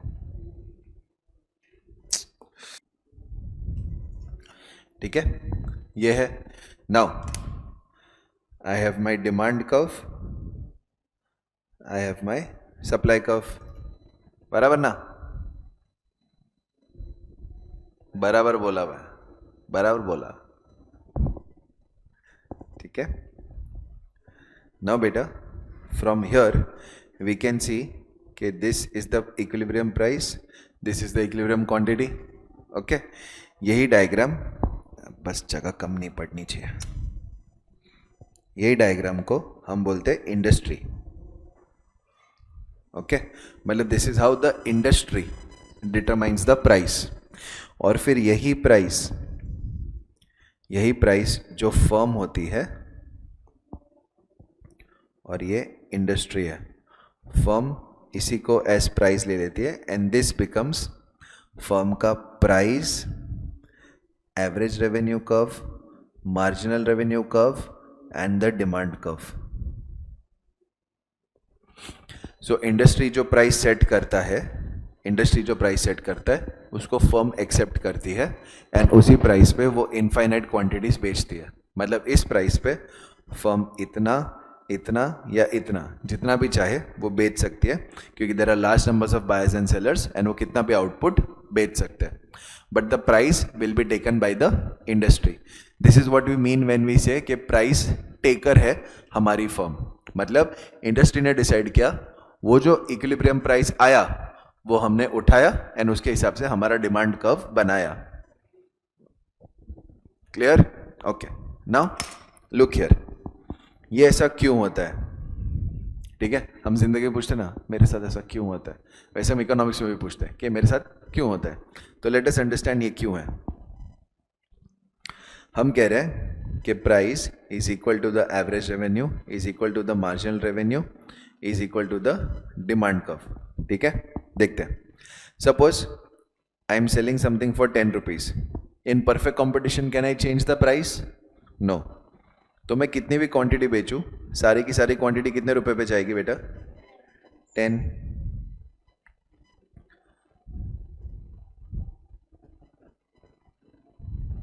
अभी ये 10 हो, 20 हो, 30 हो, 40 हो, 50 हो या 60 हो. सर आप डिमांड का नंबर्स उल्टा लिख रहे हो, 60 से चालू होना चाहिए. अरे बेटा that is what I am trying to tell you कि it doesn't matter, it doesn't matter, क्योंकि प्राइस तो बाजू में सब 10 ही है.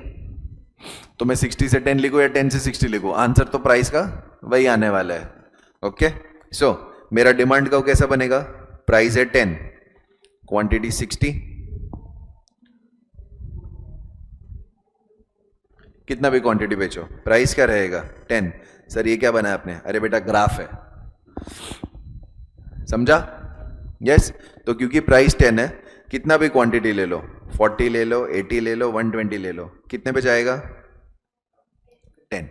कितने पे जाएगा? 10. ठीक है. अब सपोज करते हैं मैंने 80 क्वांटिटी बेची और प्राइस तो रहेगा 10, तो मेरा टोटल रेवेन्यू कितना हो गया?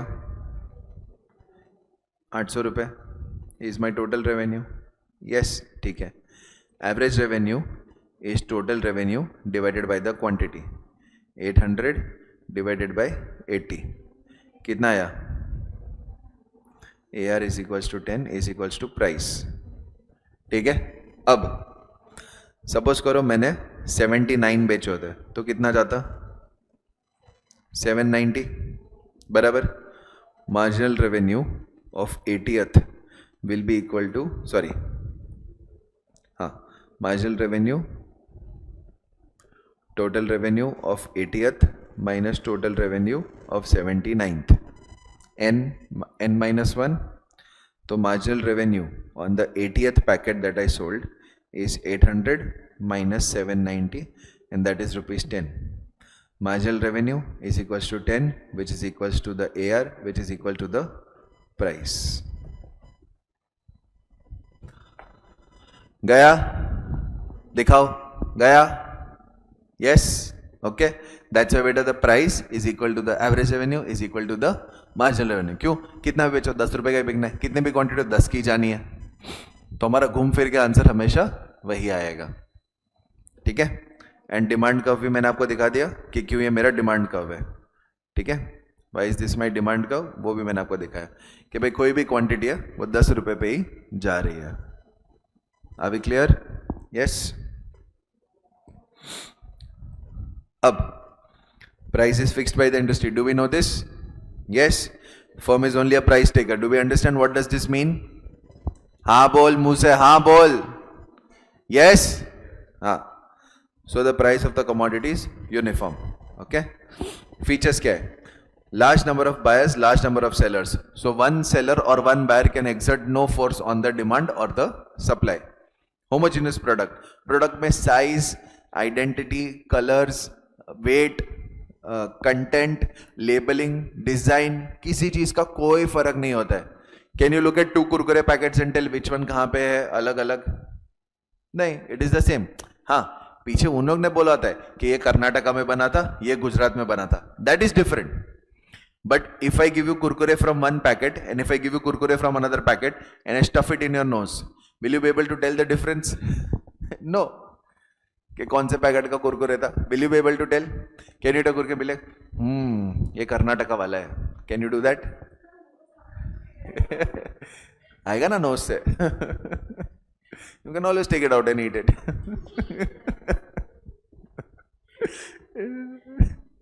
ठीक है. Okay, but the point is के इट इज होमोजेनियस. ठीक है, मतलब साइज, टेस्ट, ये वो सब में कोई डिफरेंस नहीं आता. Free entry and exit of the firms, this is a very important thing. कल को अगर मुझे कोई किराना स्टोर चालू करना है, can anybody stop me? No. If I want to close down my kirana store, can anybody stop me? No. इसको हम बोलते हैं फ्री एंट्री एंड एग्जिट. मैं चाहता हूं तो I can start a shop, मैं नहीं चाहता तो मैं बंद करके बाहर निकल सकता हूं. Is this clear? Yes. Okay. Perfect knowledge. मुझे एग्जैक्टली पता है कि क्या क्वालिटी, क्या क्वांटिटी, क्या प्राइस सब चल रहा है, एंड सबको पता है सब क्या है. That's why this is a hypothetical market, does not exist in real life. Perfect mobility मतलब आज जो बंदा कुरकुरे बना रहा है, कल जाके वो लेस भी बना सकता है. परफेक्ट मोबिलिटी मतलब तुम्हारा फैक्टर ऑफ प्रोडक्शन एक जगह से दूसरी जगह मूव कर सकता है इजीली. तुम्हारा फैक्टर एक जगह से दूसरी जगह मूव कर सकता है इजीली. ठीक है. The factors of production can move freely from one occupation to another और from one place to another. No transport cost. आप हिमाचल में हिमाचल के एप्पल खाओ या हिमाचल के एप्पल यहां पे मंगा के खाओ, कोई फर्क नहीं पड़ता. ट्रांसपोर्टेशन कॉस्ट नहीं लगेगा. ट्रांसपोर्टेशन कॉस्ट नहीं लगेगा. It's a hypothetical market. हाँ. Your face doesn't know that. You know that but your face doesn't know that.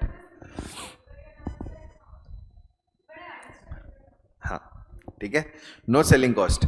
Commodities traded are homogeneous and uniform. Therefore, firm may not need to spend on publicity and advertisement.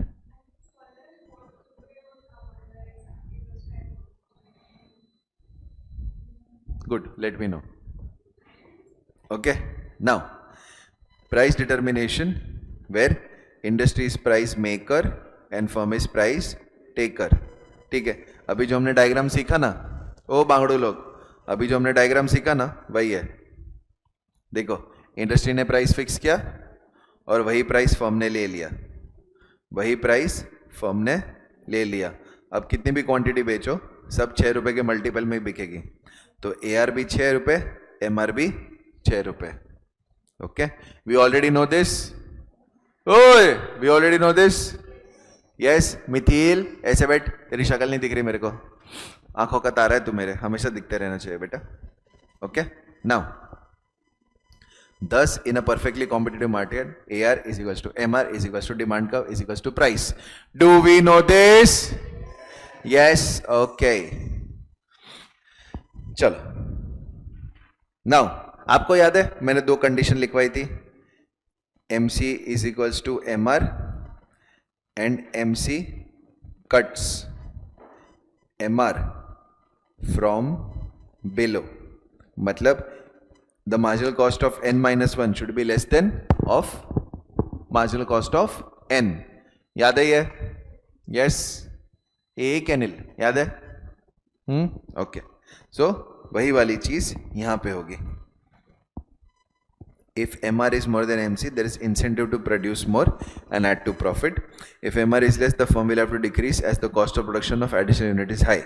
Where MR is equals to MC, it is equilibrium. Roohi, equilibrium मतलब क्या बेटा? नहीं, हमने क्या सीखा था? Equilibrium मतलब क्या? मजा नहीं लाइफ. बिल्कुल चेंज होने का कोई इंसेंटिव नहीं है. बिल्कुल चेंज होने का कोई इंसेंटिव नहीं है. Is the output which maximizes profit. Are we clear? Yes. चलो इसका डायग्राम बनाते हैं एंड इसको समझते हैं. ओके. अब कॉस्ट वाला चैप्टर याद करो. Everybody stop writing. Stop writing. Pay attention on the board. Stop writing. MC curve. MC curve as a J curve. याद है? हमने कल ही डिस्कस किया था. MC curve is a J curve. Yes. AC curve is a U curve. But MC जो है वो एकदम ऊपर चालू होके एकदम नीचे आके फिर एकदम ऊपर नहीं जाता है. वो हल्का सा नीचे चालू होके ऊपर चले जाता है. राइट? तो same thing you will do over here. You will make a J curve. You will make a J curve. But ये J ना मैं थोड़ा बड़ा बना देता हूं. Okay. Are we clear? This is my MC curve. This is my MC curve. अब आपको पता है कि firm is a price taker. Firm is a price taker और फर्म का price is equal to its AR is equals to its demand curve and most importantly it is equal to its MR. हमने अब भी किया था. ए बांगड़ू लोग किया ना? यस. मतलब मेरा जो MC कर्व है मेरे MR कर्व के साथ ऐसे जाएगा. M R equals to price equals to A R is equals to demand curve. Yes बेटू. ओके. नाउ वो इंटरसेक्ट कर रहा है at point A and at point B. ठीक है. अब इसको अच्छे से समझना. अगर ये नहीं समझा ना तो आगे के चैप्टर में क्वेश्चन मार्क में ही घूमोगे. ठीक है. क्वेश्चन मार्क में ही घूमोगे तो ढंग से समझो. ठीक है. फर्स्ट थिंग बेटा, before point A. Okay sir, ये आपने क्या दिखाया बेटा? Firm is a price taker ना, तो इंडस्ट्री से प्राइस आ रहा है, वैसा दिखाया. ठीक है. नाउ लिसन बेटा, it is intersecting at point A, it is intersecting at point B. ठीक है. Now I am giving colours. This is orange region. Okay. This is also orange region. And this is the green region.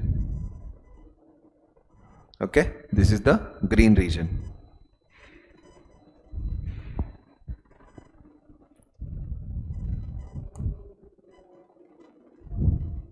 Quantity at A, quantity at B. ठीक है. Now बेटा let's talk about it. ठीक है. In all the orange region, in all the orange region बच्चा हो क्या रहा है? My M C is more than my M R. देखो, यस और नो? यस. मतलब बेटा it is costing more than I get as revenue on the additional unit. Do we agree? Yes. अगर marginal cost ज़्यादा है तो it's going to cost me more to make it and I will get less money because marginal revenue उससे कम है. Yes.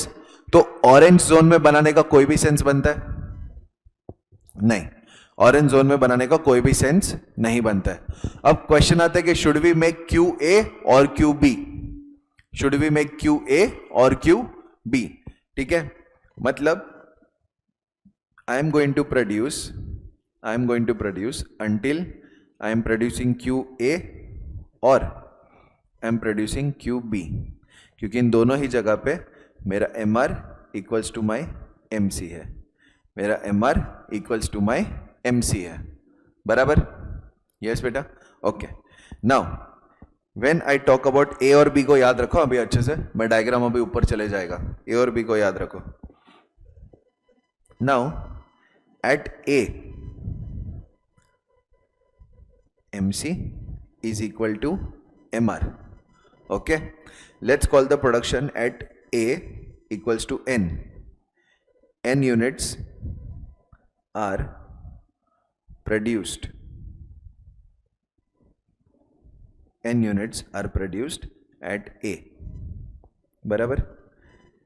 At N plus 1 MC is less than MR. Yes. नीचे से जा रहा है. Yes. N plus 2 MC is less than MR. And all the way till NN और QB quantity तक MC is less then MR QB minus 1. QB पे वो equal हो जाता है. QB माइनस 1 पे MC is less then MR. तो बेटा एसेंशियली देखो, अगर मैं देखने जाऊं तो बेटा isn't this whole zone, this green zone actually my profit? सोच के देखो. ठीक है. एक एग्जांपल ले लेते हैं. Let's say I am producing this much. Let's say I am producing this much. Okay. तो इसका मार्जिनल कॉस्ट कितना है? इतना. इसका रेवेन्यू कितना है? इतना. तो रेवेन्यू माइनस कॉस्ट क्या मिलता है? प्रॉफिट. रेवेन्यू माइनस कॉस्ट क्या मिलता है? प्रॉफिट. है ना? तो सर हम लोग यहां पे क्यों नहीं स्टॉप हो जाते हैं? हम आगे आगे क्यों जा रहे हैं? Fair question. हम यहां पे क्यों नहीं स्टॉप हो रहे, हम आगे तक क्यों जा रहे हैं? बिकॉज बेटा जब मैं परफेक्ट कंपटीशन में हूं तब my priority is not maximising my profit. क्यों पता है? क्योंकि आउटपुट जो उसको मैं असर नहीं कर सकता।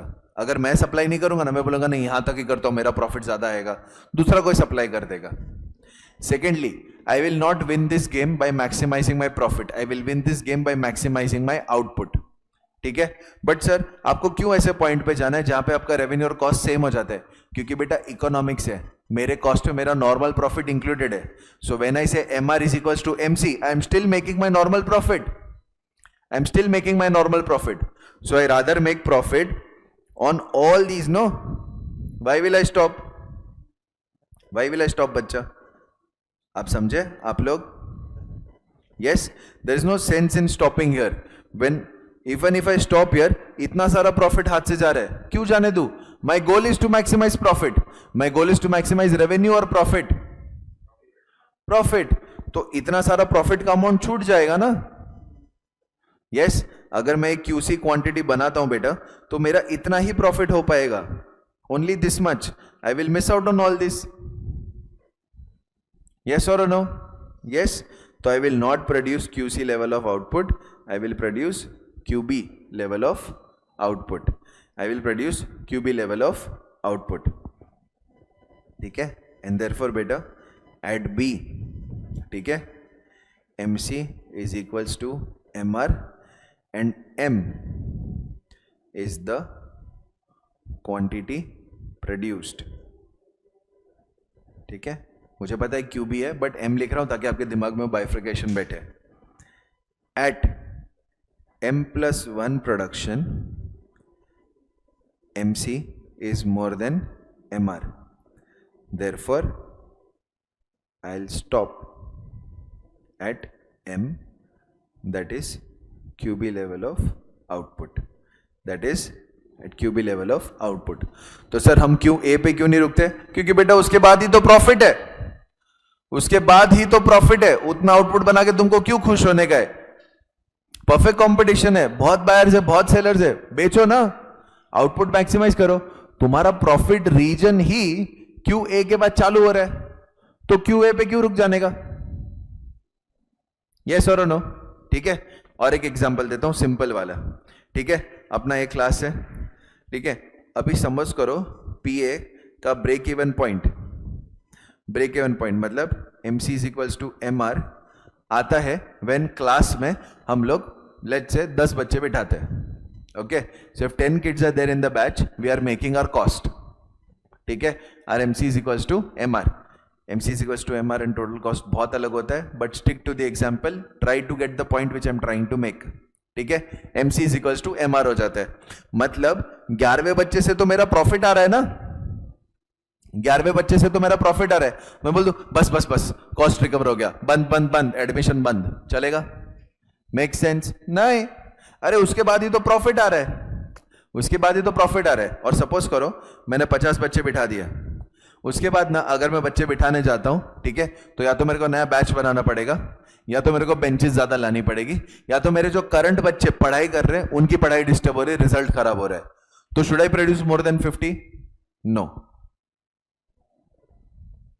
Gate the point? यस। और अगर 30 बच्चे बैठते ना क्लास में, 30 वर्ड्स कम हो जाएगा, हाँ ठीक है बराबर है, 10 is my break even point. तो 30 बच्चे अगर क्लास में बैठते ना, ठीक है, तो सब कंफर्टेबली बैठ पाते हैं, एक बेंच पे एक बच्चा बैठता, ऐसा सब होता। Is there comfort my priority? Yes, but किधर तक? बेंच बनाने तक, गद्दा लगाने तक। विल आई बी लाइक अरे मेरा बच्चा, थोड़ा उसको दूसरे के साथ डेस्क शेयर करना पड़ेगा, छोड़ छोड़ मैं एडमिशन नहीं लेता। Will it make sense? No. And at 30 I am maximising my profit, but at 50 I am maximising my output and profit. तो वेयर शुड आई गो? 50। आप समझो बेटा, जो वो पॉइंट सी है ना, वो आपको क्या बोल रहा है कि यश ये जो 30वां बच्चा आया ना, इसका तेरे को सबसे कम कॉस्ट पड़ रहा है और सबसे ज्यादा प्रॉफिट मिल रहा है। इट इज नॉट सेइंग तू मैक्सिमम प्रॉफिट पे पहुंच गया है, इट इज सेइंग कि 30वें बच्चे को लेने पे, ये तेरे 30वें बच्चे को लेने पे तेरा जो मार्जिनल कॉस्ट है वो लोएस्ट है और तेरा मार्जिनल रेवेन्यू हाईएस्ट है। So on the 30th kid you are making the maximum profit. But do I want to make maximum profit on one admission or on my overall admissions? Overall admissions ना। देखो बेटा, अगर 20वां बच्चा है तो cost और revenue में इतना गैप है, यस और नो?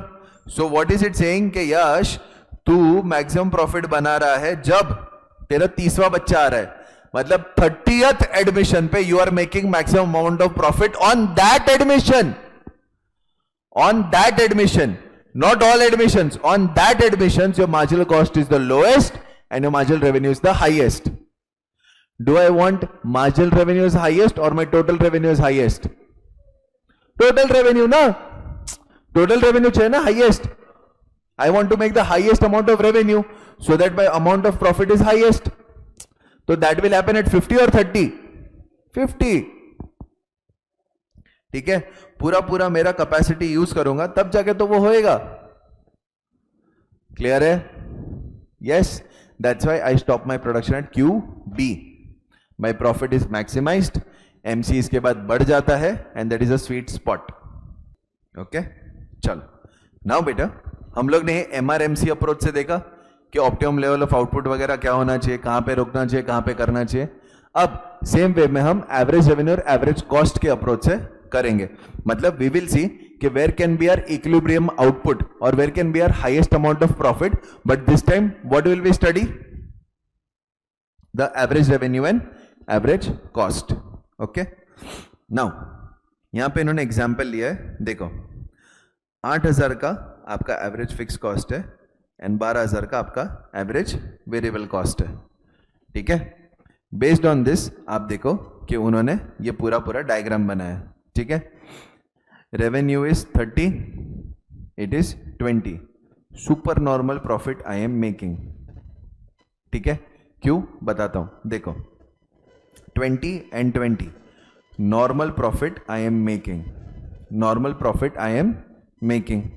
देन 15 एंड 20 तो सब normal profit I am making. ठीक है, then 12 and 20 maximum variable loss I am making, maximum variable loss I am making. क्यों sir?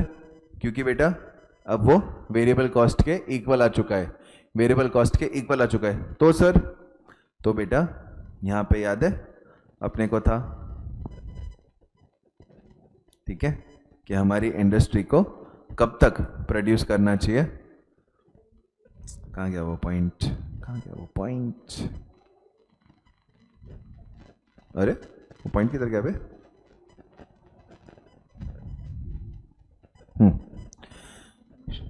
If it earns supernormal profit, average revenue is more than average cost.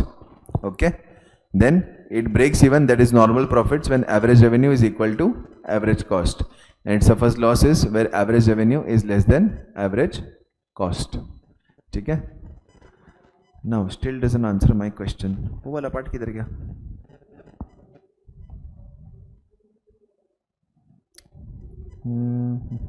हाँ, okay, ये देखो बच्चा, ये behavioural principle. A firm should produce till the total revenue is equal or exceeds the total variable cost. ठीक है, मतलब average revenue should exceed or be equal to the average variable cost. Yes और no? Yes और no? Yes.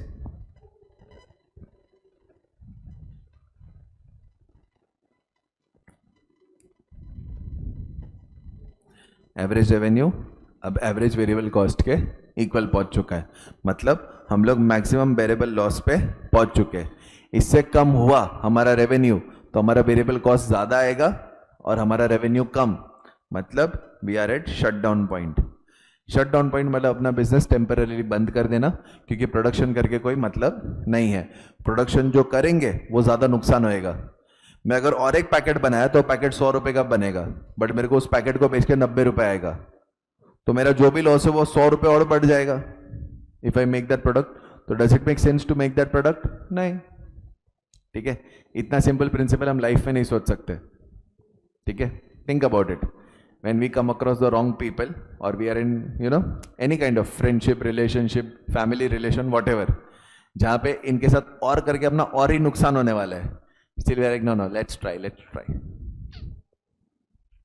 I'm not saying don't try, but I'm saying whenever your average revenue has reached your average variable cost, you should shut down. ठीक है, उसके बाद you should shut down. Okay, now बेटा super normal profits मतलब हमारा average revenue से ज़्यादा, अरे एवरेज कॉस्ट से ज़्यादा हमारा एवरेज रेवेन्यू है।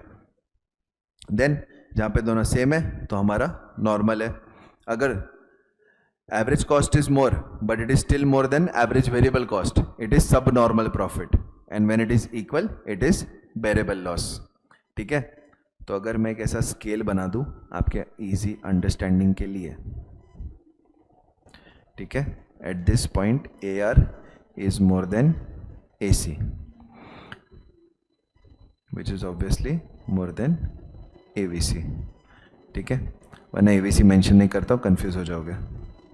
AR is equal to AC, AR is less than AC but it is more than variable cost, मतलब मेरा वेरिएबल कॉस्ट फिर भी रिकवर हो रहा है। Average cost is more than average revenue which is reached equal to AVC।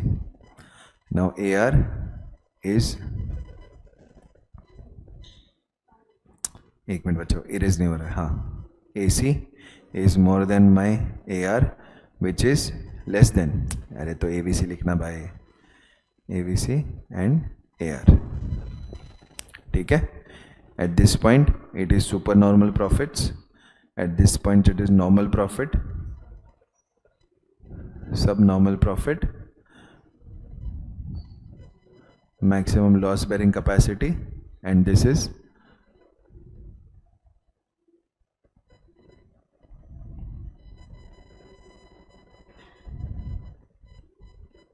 ठीक है, I have reached shut down point, I have reached shut down point.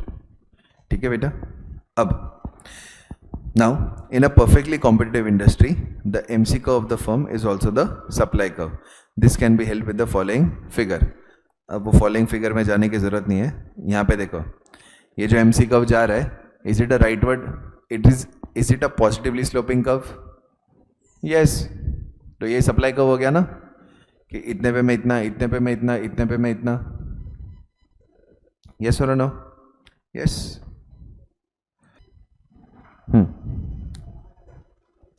Did we do this diagram बेटा? Yes, ये diagram हमने cover किया था। MC curve can you see? Yes, it is a J curve. Yes, इन्होंने इसको ज्यादा ऐसा broad बनाया, अपन ने थोड़ा शॉर्ट बनाया था, but remains the same. Yes, now ये जो MC कर्व है यही मेरा सप्लाई कर्व बनेगा। देखो, दिस कर्व, वही मैंने आपको पता है किसी, it's a positively sloping curve. ठीक है, अपना वाला MC थोड़ा स्ट्रेट जा रहा था, इसलिए ना सप्लाई कर्व बैठ नहीं रहा था। दिस डायग्राम में you can clearly see. Yes, क्यों होगा सर? क्योंकि बेटा अगर उसको कॉस्ट इतना पड़ रहा है तो वो सप्लाई भी उसी प्राइस पे करेगा ना। यस, मतलब बेटा अगर उसको 4 रुपये का कॉस्ट पड़ रहा है तो वो 4 रुपये एक्सपेक्ट करेगा ना रेवेन्यू का।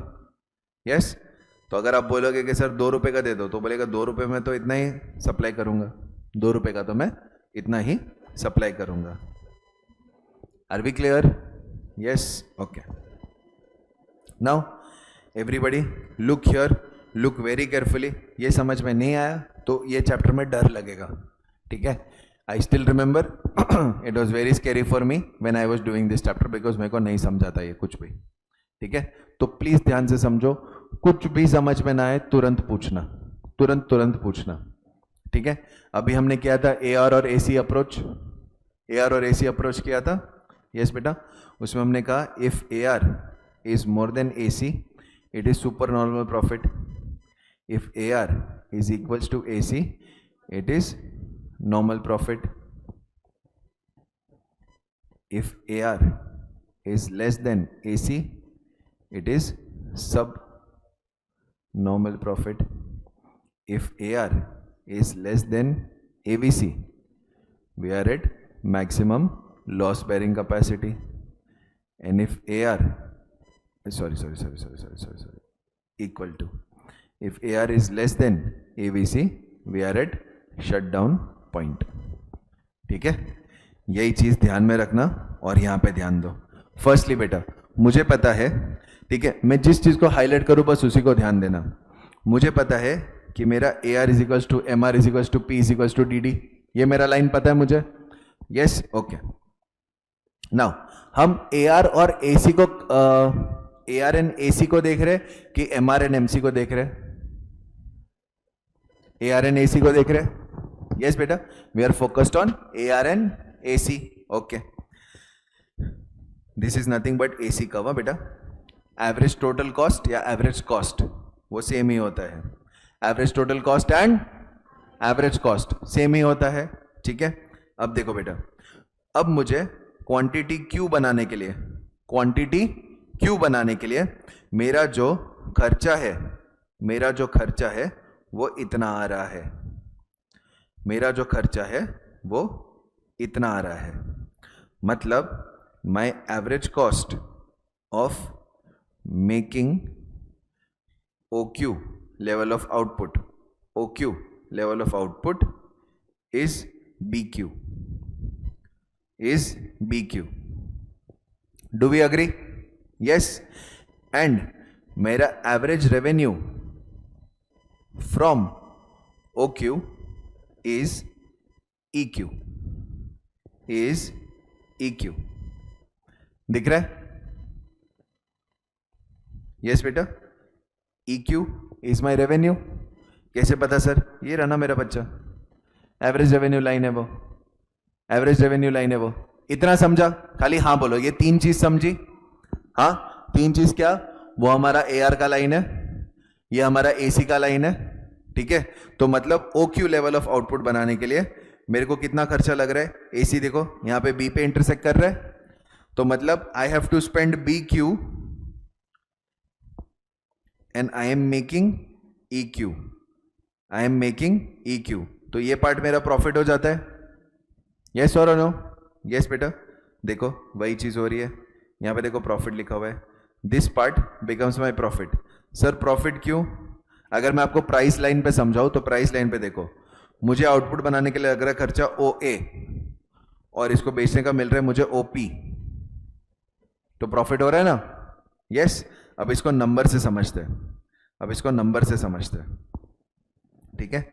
Let's say this is 10, this is 12 and this is 100, ठीक है। तो मेरा एवरेज कॉस्ट जो है वो क्या आ जाएगा बेटा? पहले टोटल कॉस्ट ले लेते हैं। मेरा टोटल कॉस्ट आ जाएगा 100 units I am selling and I am making them for 10 rupees, तो 1000 हो जाएगा, yes. Divide by quantity of 100, तो माई total average cost is 10।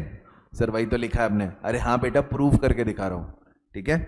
And next बच्चा, मेरा टोटल रेवेन्यू 100 यूनिट्स बेच रहा हूँ 12 रुपए के, तो 1200 रुपये डिवाइड बाय 100 यूनिट्स, तो 12 रुपीज़ का मेरा AR आ रहा है, 10 रुपीज़ का मेरा AC आ रहा है। Do we agree? Do we agree बेटा? यस। मतलब पर यूनिट में 2 रुपये बना रहा हूँ, पर यूनिट में 2 रुपये बना रहा हूं, मतलब मेरा टोटल प्रॉफिट कितना होना चाहिए? 200 रुपये। टोटल प्रॉफिट कितना होना चाहिए? 200 रुपये। देखो बेटा, if this is 10 and this is 12, if this is 12 and this is 10, तो ये बीच वाला जो पार्ट है वो 2 हो जाएगा, है ना। अब 100 यूनिट्स तक, तो 2 मल्टीप्लाइड बाय 100 यूनिट्स, प्रॉफिट कितना हुआ? 200। यस और नो? यस। अब तुम्हारे मन में एक सबसे बड़ा सवाल चल रहा होगा कि सर हमने यहां तक ही क्यों प्रोड्यूस किया और हमें कैसे पता था कि यहां तक प्रोड्यूस करना है? मतलब why are we taking point E और पॉइंट B, या क्यों हमारा कॉस्ट ऐसा है, क्यों हमारा ये ऐसा है?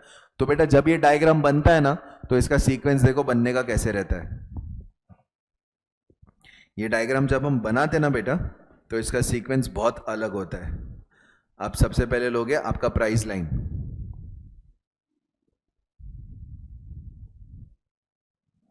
या प्राइस लाइन लोगे। The next thing you will do is you will make your MC curve. अब तुम्हें पता है यहां तक प्रोड्यूस करना है, तो ये तुम्हारा आउटपुट आया, इसका मैं वही नाम देता हूं जो यहां पे क्या है, BQ, ठीक है। तो ये है तुम्हारा इक्विलिब्रियम लेवल ऑफ आउटपुट जो हमने अभी सीखा, और ये तुम्हारा point on y-axis which is B, point on y-axis that is B. अब इसके बाद बेटा तुम्हारा ATC या AC कर्व बनता है, तुम्हारा ATC या AC कर्व बनता है. तो ये जो कर्व है ना, ये वाला, ये लास्ट में बनता है. ठीक है, तो let's make it and see. Okay, ये आपका बन गया AC कर्व, ये आपका बन गया AC कर्व. ठीक है बच्चों, ये आपका बन गया AC कर्व. दिख रहा है?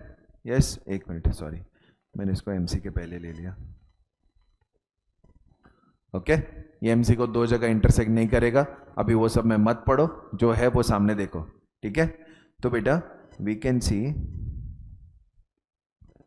इसको ना ऐसा, हाँ मैं MC को स्मॉल कर देता हूँ.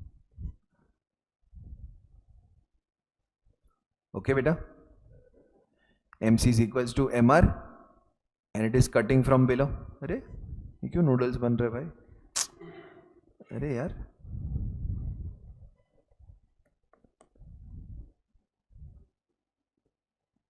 हाँ ठीक है, ये मेरा MC कर्व है और ये बेटा ये मेरा AC कर्व है. ठीक है, ये मेरा AC कर्व है. ओके, अब मेरा इक्विलिब्रियम लेवल ऑफ आउटपुट क्या है? OB. यस, ये मुझे किसने बताया? MC is equals to MR and MR cuts from below.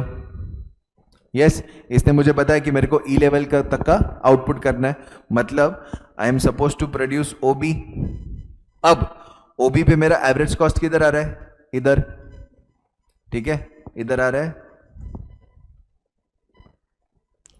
So OQ level output is my output and B is my point on my equilibrium output. Yes, तो अब बेटा इसको बनाने के लिए मेरा कॉस्ट जो है वो ये रीजन है. दिस इज माय कॉस्ट और बेटा ये मेरा सेलिंग प्राइस है, ये मेरा सेलिंग प्राइस है. तो ये क्या हो जाएगा? मेरा प्रॉफिट. ये क्या हो जाएगा? मेरा प्रॉफिट.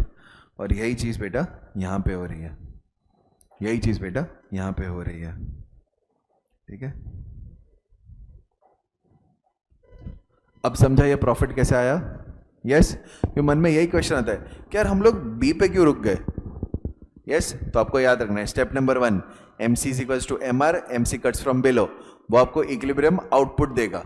वो इक्विलिब्रियम आउटपुट मिल जाए, उसके बाद आप AC कर्व को प्लॉट करोगे और आपको पता चलेगा कि भाई कहां पे आपका AC आ रहा है.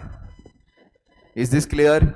यस, इसको हम कहते हैं सुपर नॉर्मल प्रॉफिट्स. ठीक है, नॉर्मल प्रॉफिट मतलब देखो, आपने MC is equals to MR किया और आपको पॉइंट E आया और आपका जो ATC कर्व है ना वो बिल्कुल पॉइंट E पे इंटरसेक्ट करता है, टेंजेंट हो जाता है आपकी प्राइस लाइन से. मतलब eight this point your AR is equals to AC at equilibrium level of quantity. yes, है ना बेटा? मतलब अगर वो नीचे से जाता तो ये मेरा प्रॉफिट रीजन होता, बट नीचे से नहीं जा रहा है, वो एग्जैक्टली वहीं से जा रहा है. सो एट E आप देख सकते हो MC is equals to MR and AC is equals to AR. Do we agree? Yes, okay. इसमें और एक अप्रोच हुआ करता था, total cost and total revenue approach. ठीक है, नाउ अब बेटा देखो क्या हो रहा है. Where MC is equals to MR, point E मिला और मेरा जो एवरेज कॉस्ट है ना वो उसके ऊपर से जा रहा है, वो उसके ऊपर से जा रहा है. मतलब at E AC is more than AR and MC is equals to MR.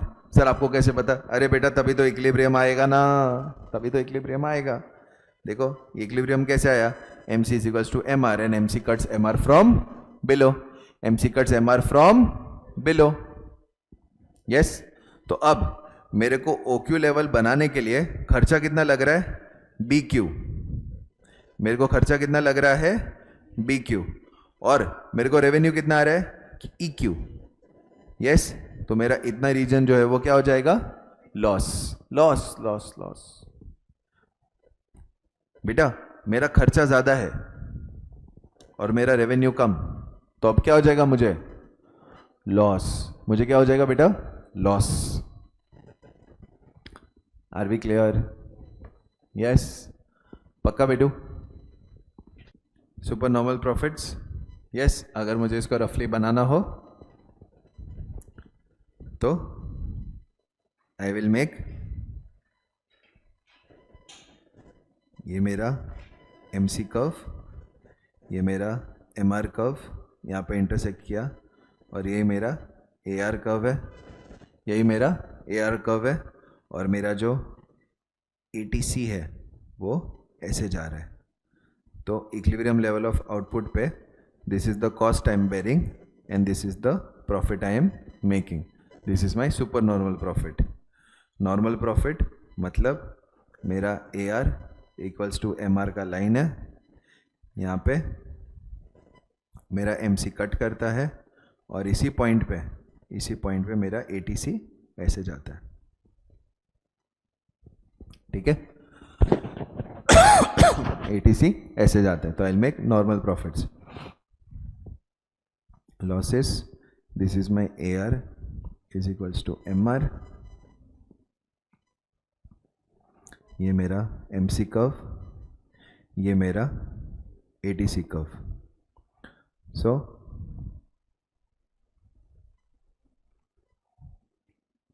ये, so this becomes my loss, this becomes my loss.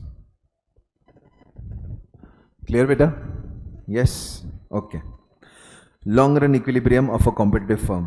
अब हमें क्या याद रखने की जरूरत है कि इन the long run a perfectly competitive firm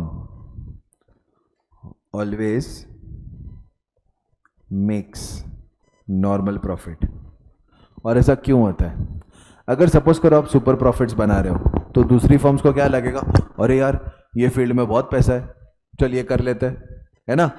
and since there is no barrier to entry, बाकी फर्म्स आ जाएगी, सप्लाई बढ़ जाएगा, प्राइस घट जाएगा, which will wipe out your super normal profits.